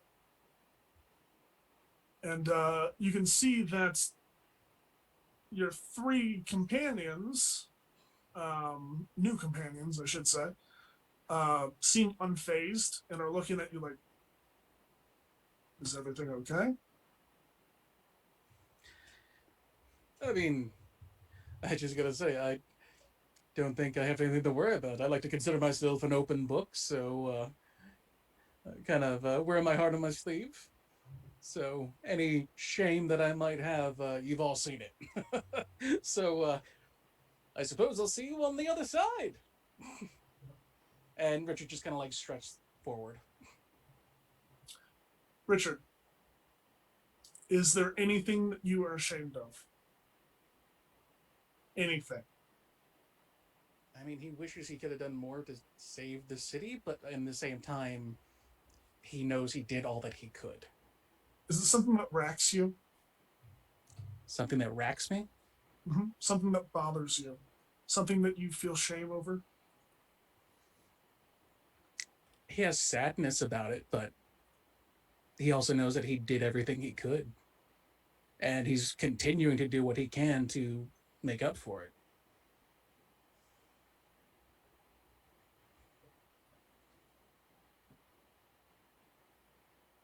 Okay. You were able to walk through the curtain.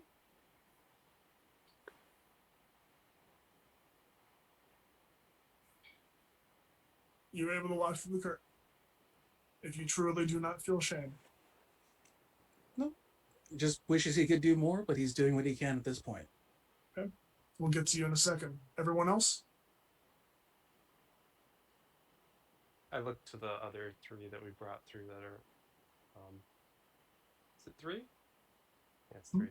Do you not see that text? No. I don't think we should Is have there brought you. is there text? This Are we was- supposed to do something? If I you see a can't curtain. it, I don't think you're meant to go through. Oh. Well, that's a shame. Sorry. All right. Well, I suppose I will stay here. There's some nice paintings. Please do your best to catalog and record. I take very good notes, don't worry. What does it say again? Can I read the... Enter It here, none says- who holds secrets in your heart. Bear Enter your shame. here, none that hold secrets in their hearts, divulge your shame or have it burnt from you.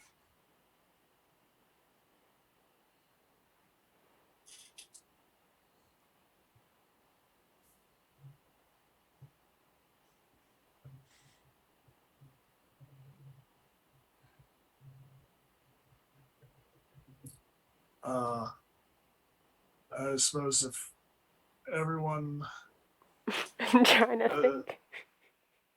I suppose if someone needs to go first, next I can go. Arim steps forward and kind of stands in front of the curtain. I lied to you all. I was not sent on a mission to join you. I ran away.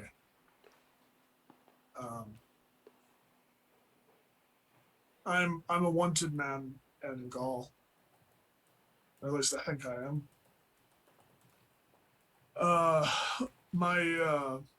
My captain got drunk and attacked me. I should have done more to just subdue him, but I killed him.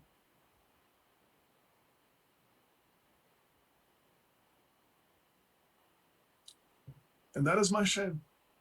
And that is what I have to carry. I killed a friend.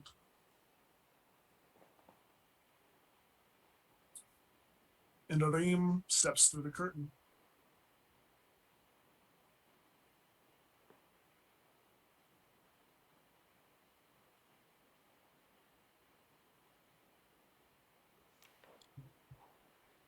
Well, I guess Agnes is just gonna step up to the curtain, and say, I guess the thing that I carry is from the first day this all happened. I just went tromping along in those woods and got everyone in quite a bit of danger, and we weren't there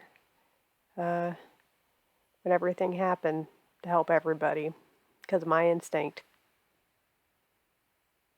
I still think about it. I'm just gonna walk through. Is that the only shame you carry? The only one that I can think of. If it's your greatest shame, that's fine. Okay. Yeah.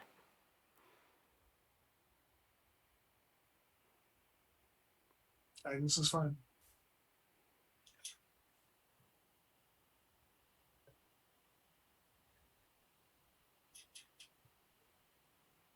Isaac's gonna step forward and kind of look around and just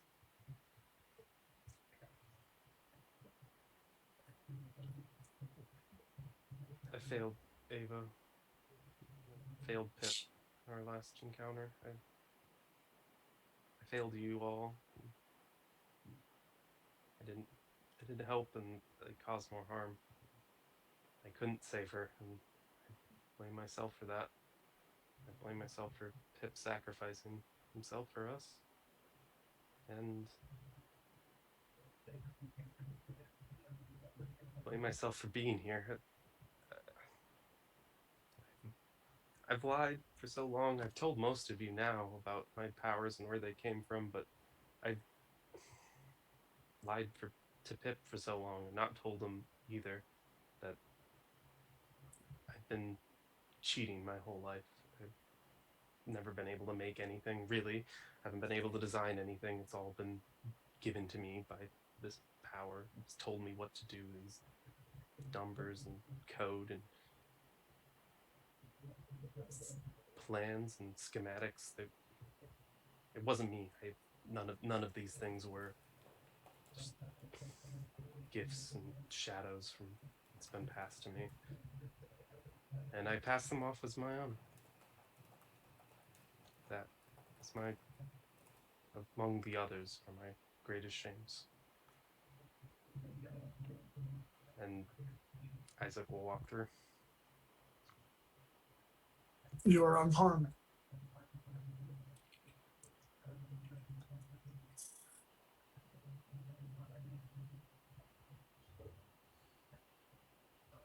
So is it just me and Sandor right now not left? All right. So I will look at Sandor and kind of like nod as a do you want to do this or do you want me to do this kind of thing. You're muted, or at least I can't hear you.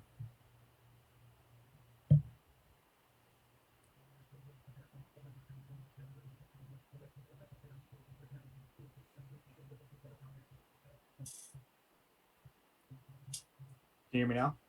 Mhm. Yeah, Okay, yeah. my mic became on pull. He'll motion out his hand for you to go first. All right. So Mira's gonna walk up and she's just kind of like gonna look at her brother and look at Ada and look at Sandor, and just be like, let's be real honest. What am I not ashamed of? I mean, I've gone around acting like this isn't bothering me. It's fine. And it's not fine. None of us are fine. We keep ignoring conversations that we need to be having. And here I am trying to pass myself off as something that I don't think I can do. And to be honest, it's sometimes absolutely humiliating. And she'll just kind of stand there without even like walking through. She'll like walk up to her brother and give him a hug. And she'll walk over to Ava, or Ada, sorry, wrong one. And she isn't going to go to hug her, but she is going to take out the little doll that the little cornhusk doll that she had kind of shown her mom as like a totem to them. And she's going to kind of pull her palm out, set it in her hand, and just kind of, without any words of acknowledgement, kind of like fold her hand over it and like look at her brother to see if he acknowledges or says anything, and then she'll walk through. You're unharmed. Shame.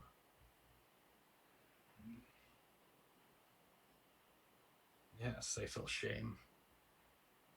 A lot of shame. For any of you knew me in Delphine, I was not the man that would be friends with anybody. I blindly followed orders. And everybody around me thought I was brave, but I was a coward. I would never run from a fight, but it was only because I was afraid my friends would see I was afraid. And I blindly followed orders. If I was told to steal a farmer's crops, I did it. If I was told to burn a village, I did it. If I was told to kill a whole village of young boys because they insulted my chieftain, I did it. I'm a murderer, an arsonist, a thief. And that shame carries with me. I can hear the mother screaming, calling us animals, screaming her child's name as I cut his throat right in front of her. That shame lives with me every day. It haunts me. And then all I had was this little bit of goodness that I found in my wife. And we brought a little bit of goodness into this world. And I feel shame because I couldn't protect her in the end, even after everything. So yeah, I feel shame. And he's gonna step through. You are unharmed. What you all see on the other side of the curtain is an unexpected sight. A long, dimly lit hallway stretches out before you. Every 20 feet, the hallway is lit on each side by lightly fluttering torches. Each pair of torches casting a different color of light. In order, a bright yellow, a luminescent white, a just deep red, a grayish white, forest green, and a brilliant ocean blue. Being lit on either side is a mirrored relief depicting the first scene from Agnes's legend lore, which seemed, and seems to you now, to be somewhat of a creation mythos. At the far end of the hall is a set of silver double doors. That is all you see.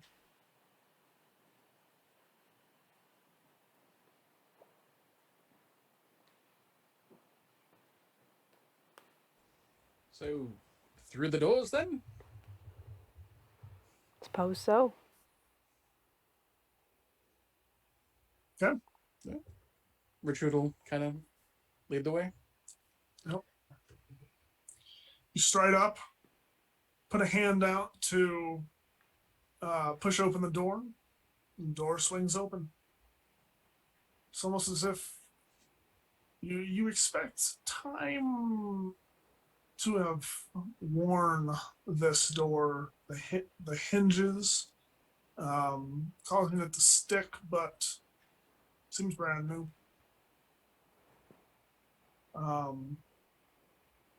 You open the doors, and as you step into the next room, the enormity of it catches your breath. A massive chamber has been created out of smooth, intricately cut stone. In a similar way as the chamber of the obelisk was found.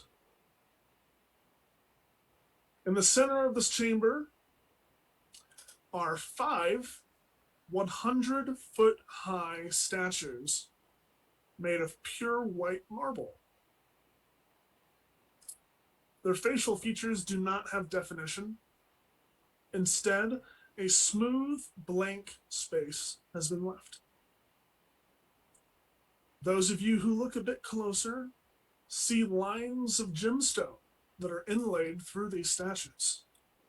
Ruby, diamond, emerald, sapphire, and aquamarine. As you enter and you take in the sight, the chamber is quiet for a moment before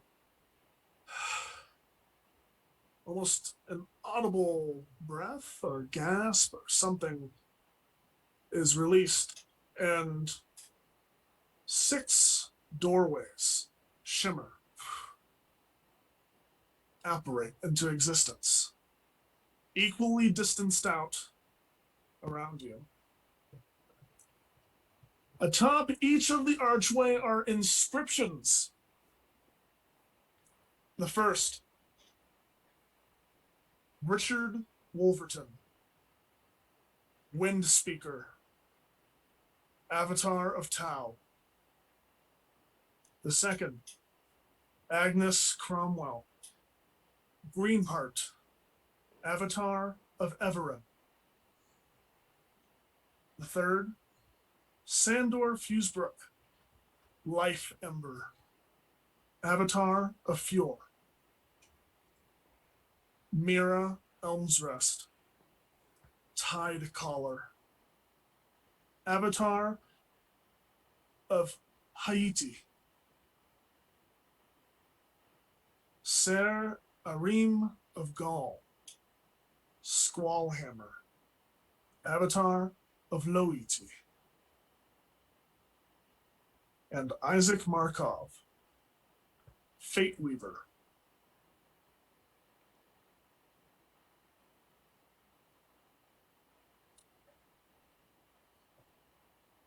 The doorways stand there, seeming to wait.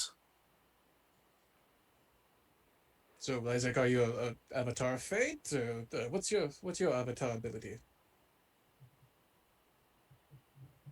Do not know. You all serve gods. Sounds like Not you should sure walk through what I your door and serve. figure it out, right? I suppose you're right, Mira. Usually are with these types of things. Well, I guess we all have to take our own door, though.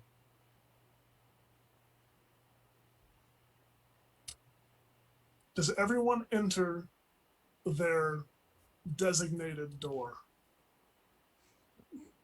Yep.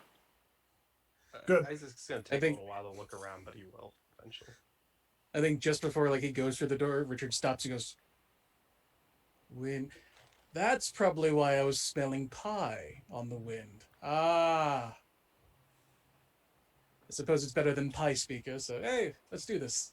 Wind smeller. And Alright. before Sander goes in his door, he's gonna just the name Fusebrook. He's gonna run his fingers along. Isaac's gonna look at the 5 statues before going in. Are they all like they're in like a circle? He's gonna kind of go into the center and pull out from his pouch a couple of gems that he had bought earlier, planning them for something else. Realizing he kind of mostly guessed right and put down kind of one of each of the gems that he bought, which was a ruby, a diamond, a sapphire, and an emerald. And then he had an amethyst, and what he thought he purchased was a topaz. But as he opens up his pouch, there's this orange kind of breaks off of it, and it turns out it was an amber encoded aquamarine gem. And he kind of just sets it down, the 5 of them, and then the amethyst in the center, and then he will go and walk in his door.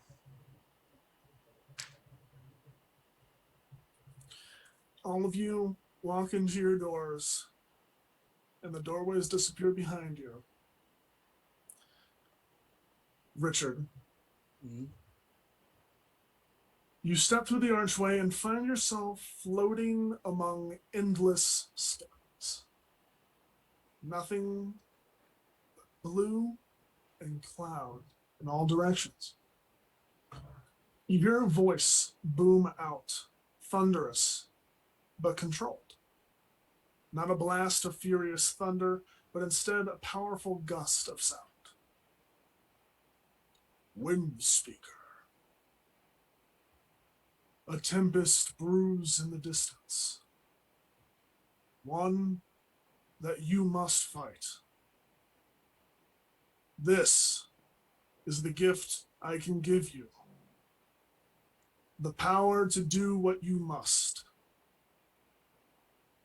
What do you give me in return?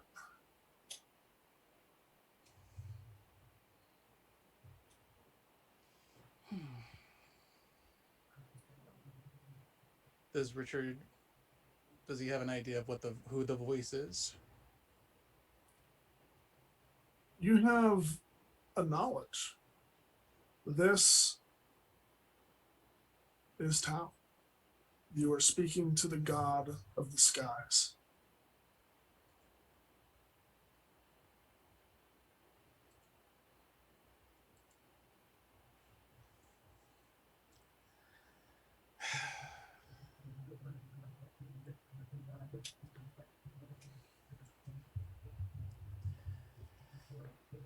Well, all that I have is all that I can do, and that's all that I am. So, whether you want a champion or whether you want a builder, whether you want a storyteller, Thunder booms at the mention of a story.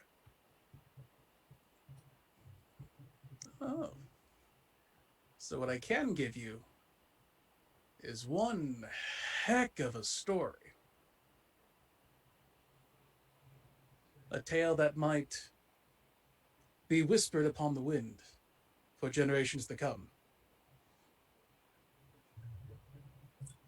And a promise of generations to come. And you, the storyteller, would you spread this story?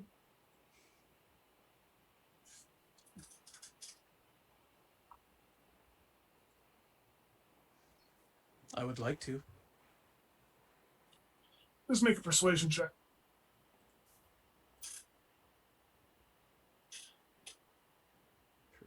Persuasion. That is a 26. Darkness. Sandor, you step through your archway into a dark room. You look around. You don't see anything. And after a moment, Calcifer hops out onto your shoulder and gives off a bit of light. And you see before you a simple forge, but no materials. You hear a calm voice crackling like a fire. The gift I can give you, life ember, will not come easy. One cannot be reborn without giving up what you currently have. Will you give up everything to become the champion you need to be?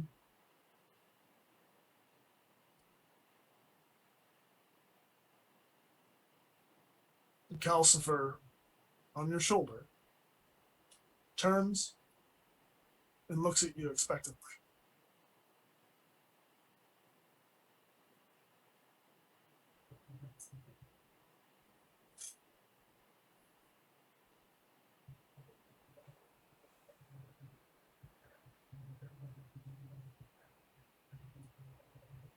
No.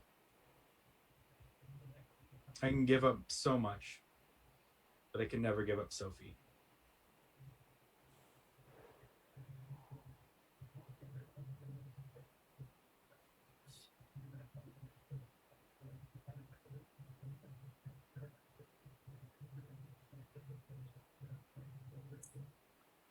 It is the essence of creation that you hold on to. And because of that, that is not what I ask of you.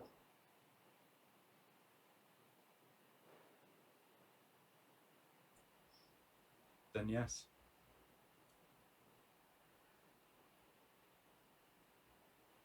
Calcifer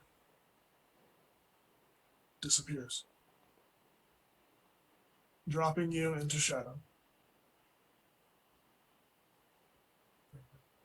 Agnes, you step through your archway into a lush grove, a clearing in a massive forest. In the center of this clearing, a dying tree. You can see its life force slowly seeping away like sap out of wounds. A voice, pained but familiar, whispers to you. Greenheart, my dear, I can grant you the power to protect the ones you care for. The corruption runs through the great forest, killing our allies and wounding me deeply. I can give you my boon, but I must ask for your heart in return.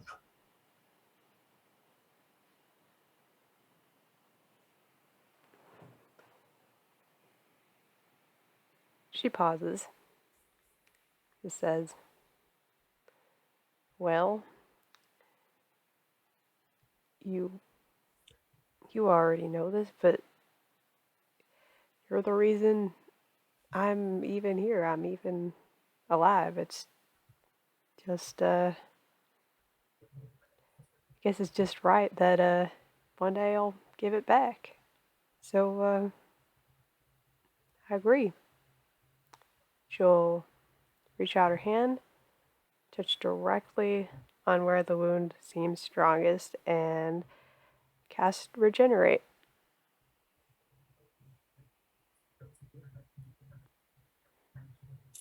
Darkness.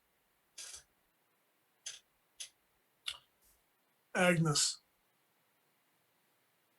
Mira. Jesus. You step through your archway onto a platform.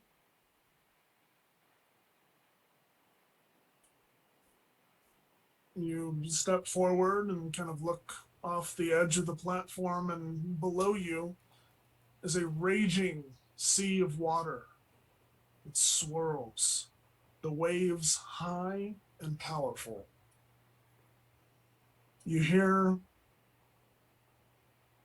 a deep, powerful, beautiful voice in your mind. Hello, Mira. I am glad you are here. Please, sit. Turn around and you can see that a chair has apparated behind you.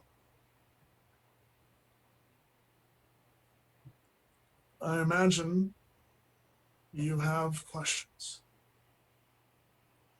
And before I ask something of you, I would like to give you the chance to ask your questions. So please. So Mira will walk over to the seat and kind of put her like hands to her head and just kind of like, you know, just be irritated. And she's gonna like kind of like look up or towards the water, and she's gonna be like, do I not get to talk to a person, or do I have to talk to the air? Can I get a face to a name, mostly, is what I'm asking. You feel a hand on your shoulder. Look up into your own face. Sure. So, with that, yeah, I mean, I've got a lot of questions, like why, how, what, and that's really just the start of it. I imagine they would be followed by who and where. Correct. That's how it would end, hopefully. Yes. With who and where. I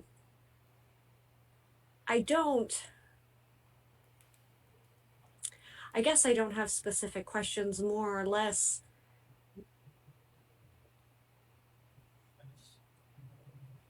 If this is going to change the way that I do things, I'm a little bit pissed you waited until now to show up. This form, you, waves a hand and another chair appears in front of you. And she sits and looks at you. My dear, I don't want you to ever change. You are the perfect representation of what I stand for. You're stubborn, resolute, powerful, and serene. And though you may seem to be keeping it together, underneath you are a tempest.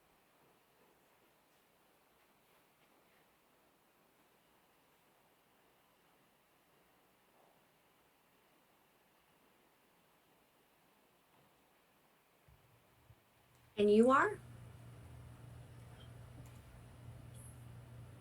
Tired. I am Haiti. You would call me the twin sister of the Tides. How am I related to our new traveling friend. Buddy, Mm-hmm. well, much like I have a twin brother, um, you're not twins. You're not even blood related, really. As soon as she says that, I'm gonna go, ha! I can't wait to tell Isaac that, without even skipping a beat. And then she's gonna realize what she did and just stop talking again. It's okay.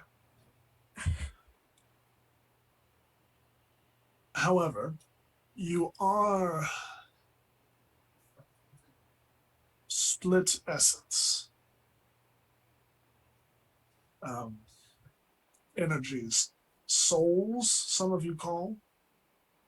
That's not exactly the correct representation.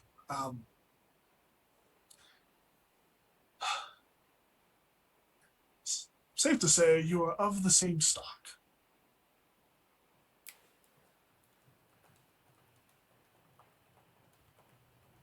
Okay. All right. Equal but opposite. All right. Truthfully, honestly, is the group of us going to make it out of this alive? Do you think we actually will? Well, we sent our steward to make sure you got here.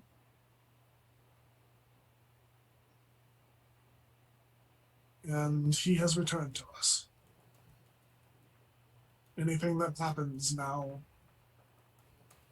unfortunately, we do not have purview over. I cannot see. Let me tell you something that most people will not want to hear. The gods are not omnipotent. We are not omniscient. We are powerful, but not what you all, well, not you, but what most make us out to be. Most of us can't even materialize the prime material plane. It's only in the between space, that we can speak to our champions, the avatars of our power.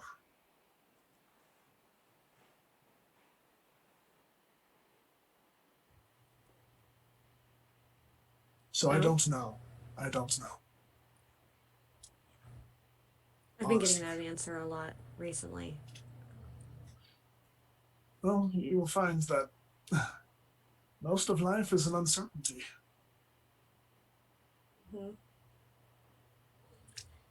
Yeah. I am sorry. I wish I could come in here and sweep you off your feet and make you grand promises of invincibility, but unfortunately, that's not possible.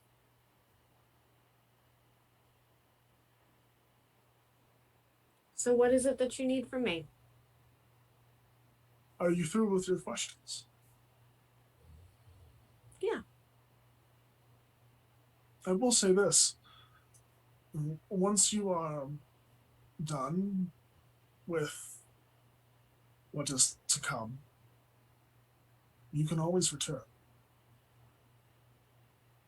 I can answer any questions you might have.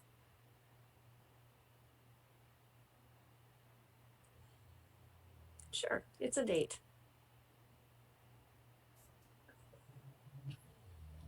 Now, as for my offer, she stands up, the chair disappearing from under her. She steps to the side. I can give you power, Mara. power to protect those you love and to destroy those who cross you. All I need from you is to trust me. And she gestures at the sea below.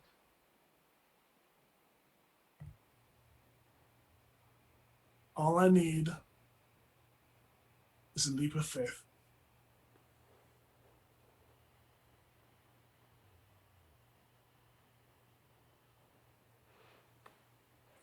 Yeah, so Mira's going to take her staff and kind of just like knock it once or twice in an attempt to cast water breathing.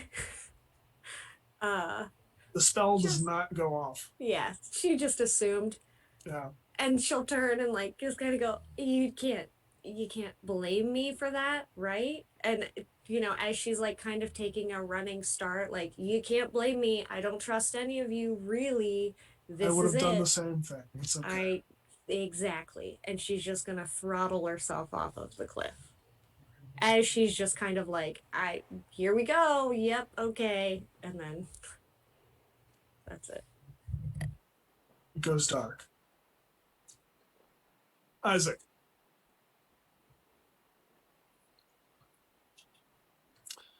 You step through your archway and stand in a brightly lit chamber.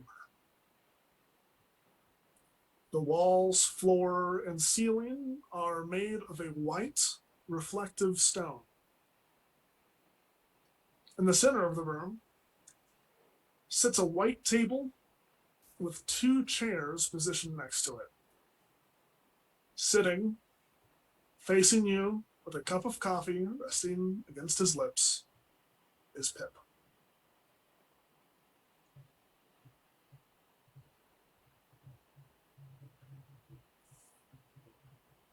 It's about time. Sorry, I kept you waiting. I'm just messing with you. Please, come sit. Yeah, Isaac will move forward and sit down. Are these like metal chairs? Am I in like a holding room? That's what this room sounds like. Okay. Gotta make sure I had the right image. Imagine Harry Potter, Deathly Hallows Part 2. Okay, gotcha. Well, Rubs his hands on the table a little bit. it seems the time has come for me to teach you my final lesson. And that lesson is, no one knows what the fuck they're doing, Isaac. Plain and simple. So, But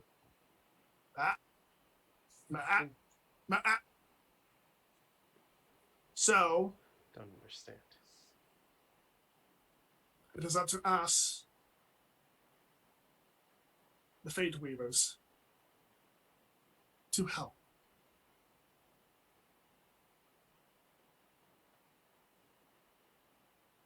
Well, up to you, I should say.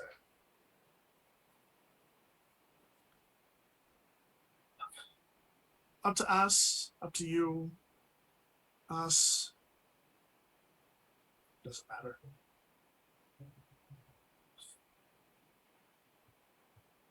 We are the god of time. We? We.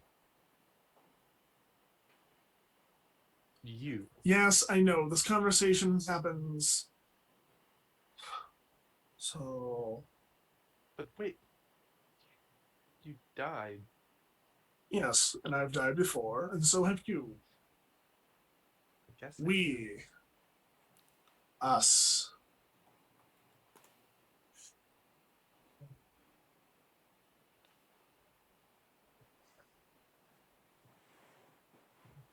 I'm very confused now.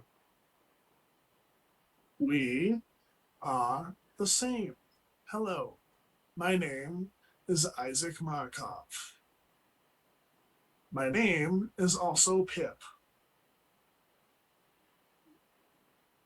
You're me? Yes, From the past or the future?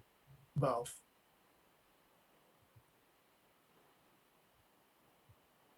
You'll learn. Why don't I remember then? Because it's always like this. You're at the beginning of the cycle.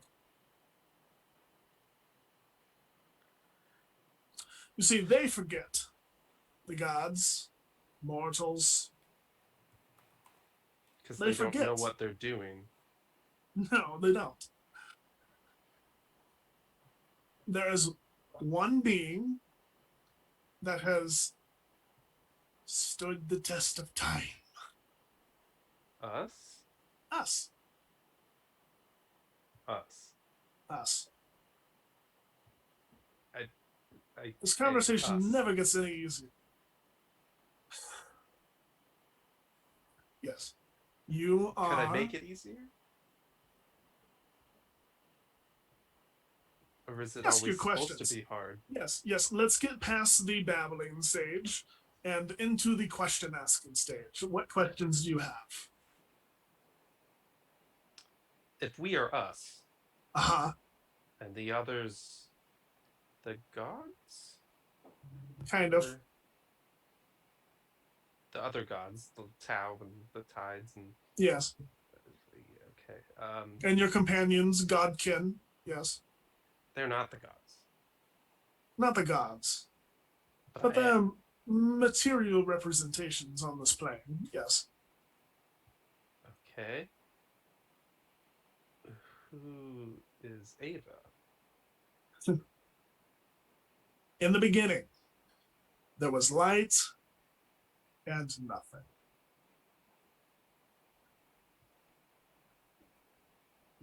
Who's light? Oh. Well, there are no material representations of Sol or Loon or even the nothing because they are trapped. However, like the little parasite it is, the nothing left behind some parting gifts. His children, colloquially referred to as the many. It's ostentatious and quite literally pretentious. That's the word. Does seem like a pretty basic name to call oneself. It's like a hive mind. I don't. Hive. It's fine. Anyway, you will take your friends, the avatars of the gods, and you will fight.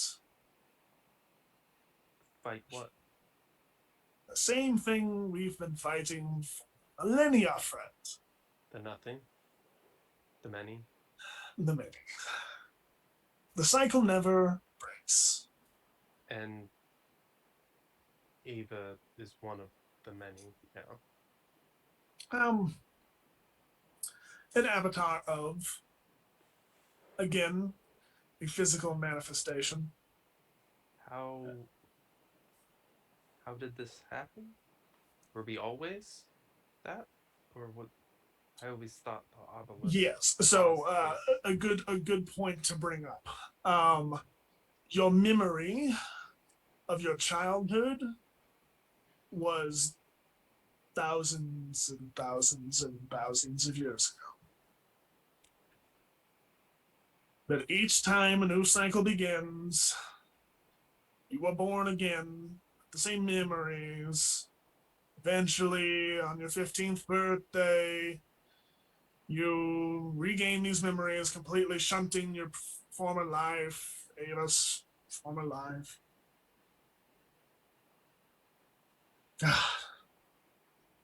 Oh.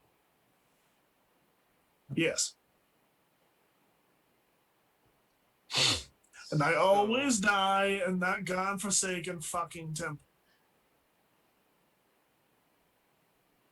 That means I'm gonna die in that temple. I mean, I Yes. died in that temple, but I'm gonna die in that temple again. Yes. Yes. Yes. But I'm A few eternal? hundred years from now, yes. But then that means Ava doesn't die either. Well, kind of. Well, she has to return then if it's the same cycle and the same memories. It depends. Ava can die. Ava can be eaten by the many. Ava can blah, blah, blah, blah, blah. It doesn't matter. As long as they fight and they die, the cycle will continue. There's always a fragment, always a shred, a little drop of ink on a piece of paper. And if the cycle doesn't continue? Good luck. Seriously, good luck. If you can do that, then for fuck's sake, do it. Okay. Noted. If I can do that, do it. Yes, How would break I it. do that? Break the cycle, please, for the love of God. Would it be good? None of them die. None of them die. Who and them is The gods, the many. and make sure no one dies. Including the many. Including the men. Yeah. Puzzle that one around. I'm trying. Uh-huh. I assume you don't know, which means I don't know. We don't know. No one knows what they're doing. Perhaps these physical manifestations of the gods will be smarter than the last physical manifestation of the gods and will come up with an elaborate ruse, plan, bamboozle. And us. They have to be Yes, smarter than the us. previous and us. And us. If we don't know either. It's not that it's. I don't know if it's impossible. I don't know. Again, no one knows what they're doing. Millennia has taught us this. No one fucking knows what they're doing, Isaac. No one knows what they're doing. The father. Is that the nothing then? Yes. Okay. That's what Ava had referred to then. Currently trapped, along with Soul and Moon. And they're trying to bring nothing back. No. No. The nothing, along with Soul and Loon, are permanently sealed away. Nothing can change that. Well, Well. I mean, that can be changed, but please, for the love of God, don't. that quite literally is a destroy all life scenario. So Don't do that. So Yeah. that's a way that I could break the chain. That would be bad. yes, So but don't do anything. again, weigh your odds. Okay. I don't know. There must be a way. Otherwise, why would there be a cycle? This is The our way. original incarnation of time must have seen some sort of point. This is how we interact with the previous cycles. Yes. You this conversation is how we change it. Or perhaps. It's already changed. But I've had this conversation with myself so many times. Eventually, you just kind of sound to start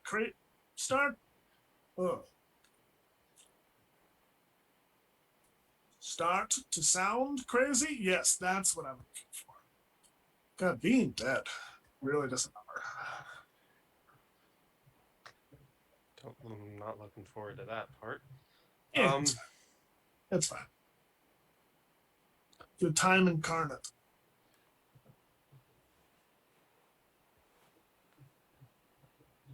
Anyway. So what do I do then? I don't know. I'm sorry I can't be more help. But at least for you to know some important key things before I have to let you go.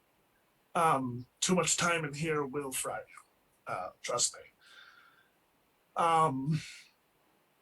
Noted.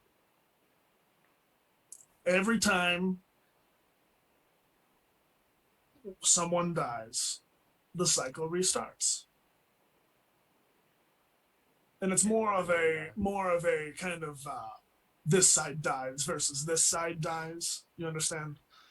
Not any like, individual. Like if one godkin dies, the battle will continue. It's fine. When it's all done, it restarts. Yes. So if it never starts, If it never starts, or if it never ends, sure. But that's just another time loop, friend. just a longer one. So if we don't go to fight, I imagine your friends will probably not like you very much if you stick them in a time loop forever fighting something. or if I tell them not to fight, And we let go a the different many way. destroy the world. Probably wouldn't be very happy about that either. Nope. Not that I'd be happy about that. Listen. Just take inspiration from Sol and Loon. Figure out what they did, maybe. But I can't help you there. Were you there? I wasn't. We The were. other 5 were. I was? I mean, we were at some point. When I don't remember it, and neither do you. Agnes's vision, she saw 5 people, Yes, those were the godkin. but we weren't there. I mean, we were there. In a metaphysical sense. Yes. There was a 3-sided chest. Yes, you will see that soon. What is it? A prison. For Loon and Nothing and Soul? Yes. And we don't want to open that. Well, if you open it, please close it very quickly. I think I know how that turns out, but okay.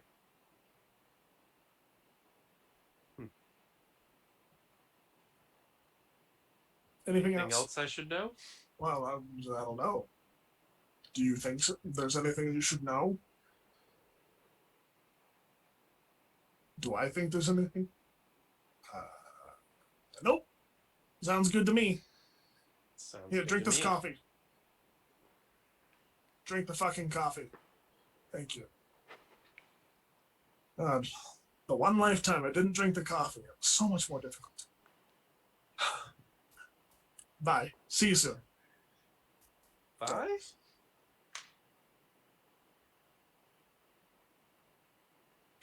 You all blink and find yourselves in the central chamber once again. As you look around, you notice a few things. The first, each of you is slightly different. You look hardier, more experienced, more confident.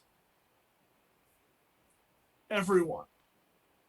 All of your ability scores are now 20.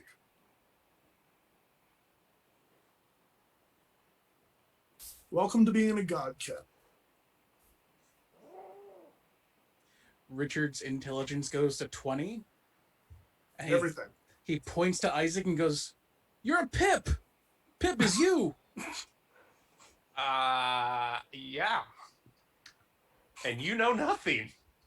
None Sandra's of you gonna know what you're doing. Sandra's gonna look at him and you're just now figuring that out? I think I'm just catching up. For frame of reference, before this, Sander had a 16 in intelligence, so You're smarter than me. Richard had a 10. It's tough to Second. be a god. Second, Heck has a brand new familiar. Second, as you look about at yourselves, each of you, oh shit.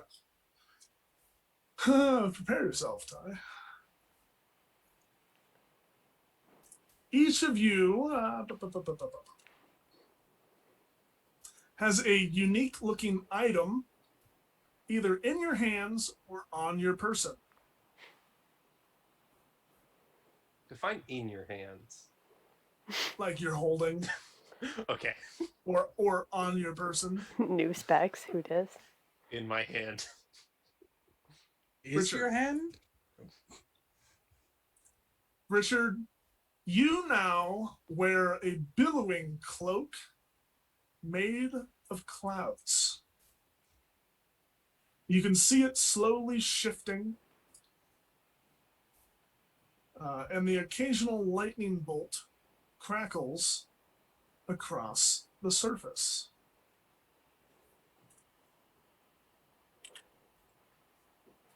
If you look in your inventory, you will find the Wind Speaker Shawl. Let me reload my inventory. Sandor, Ooh. you hold a heavy hammer, even for you. One side of its head is a vicious double-hooked axe head. The other side is shaped like a smithing hammer.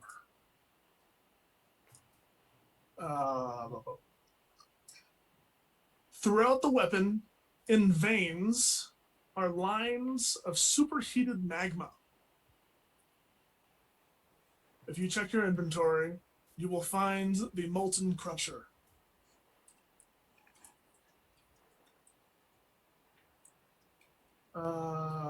Agnes, hanging from your neck is a necklace of seeds. Each seed gives off a unique aroma, and the combination of them all harkens a feeling of true immersion in nature.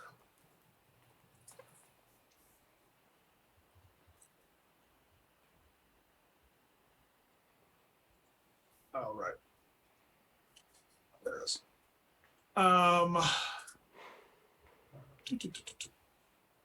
There seem to be a few seeds that stand out from the lot. In your inventory, you will find the necklace of Everseeds. Mira, in your hand, and planted solidly in the ground, standing taller than you by a few inches, is a silver staff. Wreathed around the shaft are exquisite etchings of runes inlaid in wave-like patterns.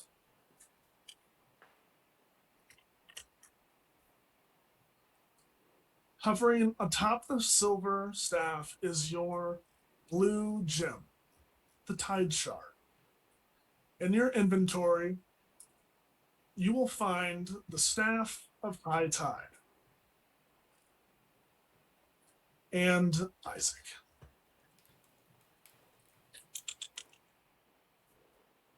You look down at your right arm. The mechanical arm that you had made for yourself now hums with newfound energy.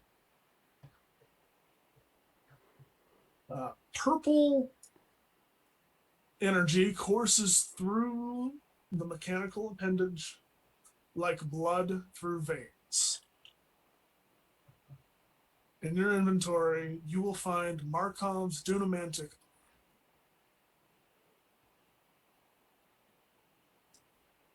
As you admire your newfound vigor and gear, the sound of air rushes through the room as the statues begin to sink into the floor.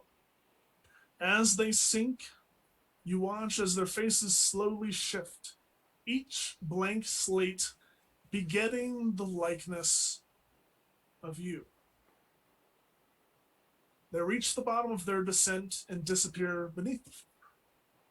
A second passes before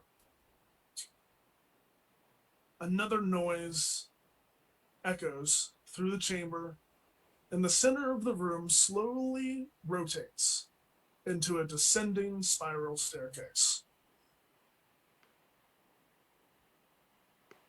I assume you all continue on. Yes. You all make your way down the stairs and into a secondary chamber. The chamber is dark, long forgotten. It is small and cylindrical, and with all of your newfound intelligence, it only takes you a couple of moments to realize this is not a chamber. It is a tomb. You continue to descend, making it to the bottom where you see three things: a simple stone dais, a leather-wrapped tome sitting on the dais, and behind the dais, a pyramid-shaped container. And that is where we are going to end tonight's session. We're basically gods. God kid. Just don't go jumping off any cliffs. Oh, I can But- do that without raging. I'll be fine. I can fly. Yeah, you all have some Back to unique, back unique, time. cool, I have seeds. unique, cool items that will come in handy for the final battle, which will be next episode. Thank you all so much for watching. Those of you who have stuck around through our technical difficulties, I appreciate you all so much. Let's go around one more time, starting with Chrissy, and give our goodbyes. Yes, I will keep it short since it is late. I am Chrissy. I played Mira Elmsrest, our very skeptical godkin. Yeah, you'll see me around. I won't list off a bunch of stuff, not necessary. If you're around TPK, you will see me around. Next up. I'm Mr. Rogers. I played Sandor Coward Fusebrook, our Goliath Zealot Barbarian. The next thing I'm actually in is the next Harper's. So outside of that, it's Wrath of Many, and that's it for me for a while. So pass it on to Purple. I'm Purple Phil. I played Time. Or Isaac Markov Pip, the incarnation of Time. I don't know. Yeah, just also keep it quick. Next thing you'll see me in will be in TPK Con. I'm hosting a panel called Iron DM, where I'm gonna get 2 DMs to make a one-shot for me, and then just free content for me to run for friends and stuff like that. That's the whole plan. No, no, it's gonna be a fun little competition and kind of a chance to see how people make one-shots. So with that, I'll pass it on over to Cash. Hello, folks. Ekash the Orc here, playing Windspeaker Richard Wolverton, the Avatar of Tau, Bardic Paladin, and just super excited. Coming up soon, I'm going to be in quite a few more episodes of Harper's with my goblin battlesmith Kabu Del, who's just itching to get out and play with his new toys that he's built over time. And then additionally, shortly after the grand finale of this adventure, I'll be picking up in our new one-a-month City of Mist campaign. So keep an eye out for that, and you get to see me actually return to the very first character I have ever played when I joined TPK in a Hell one-shot. Job. So Yes. I'll be coming back as Father Job in City of Mist. So excited for that. But yeah, otherwise you can find me, poking about on the Discord and sneaking my way into any other games I can get my hands on. So, but that's everything for me, and I'll go ahead and pass it on over to Heck. Hey guys, it's me, Sir Hecla. Thank you for sticking through this very scuffed stream. I'm very sorry. You can find me on all the social medias at Sir Heckalot, so check it out. Where you'll see me next is actually in about 9 hours for TPKCon. I'm running Violet Core, which is a bunch of queer femmes in space. It's gonna be great. Other than that, you will see me possibly on Neon Lights roleplay with our Seven Sons campaign, a D&D campaign. It's a regular thing. As well as my panel for TPKCon talking about animals and TTRPGs on Sunday. So check all of it out. It's going to be a good time. And yeah, that's about it. Take us away, GM. And once again, I am Tyrant. I was your GM for the night. You can find me on Twitch and Twitter at Dr. Tyrant. Good episode. A little long. I'm sorry. I know I said before it even started, I was like, hey guys, the last few have been long. We're going to try to make this a shorter one. No combat. Yeah, okay. Aside from fighting with the stream. Yeah. Well, some battles. But yes, cut it here. Thank you all so much for watching, whenever you are watching, live or otherwise. And I'm very excited to bring you the conclusion of this story with our superpowered godkin heroes 2 weeks from now. It's going to be a blast, and I'm excited. Emphasis on the blast. But yeah, no, that is all for tonight. Thank you all so much for watching. And I'm not allowed to say it, but here we go anyway. Is it Thursday yet? Banned straight to jail. I'm pretty sure that violates TOS. Yeah. I'm just kidding. Oh. But thank you. We will see you again very soon.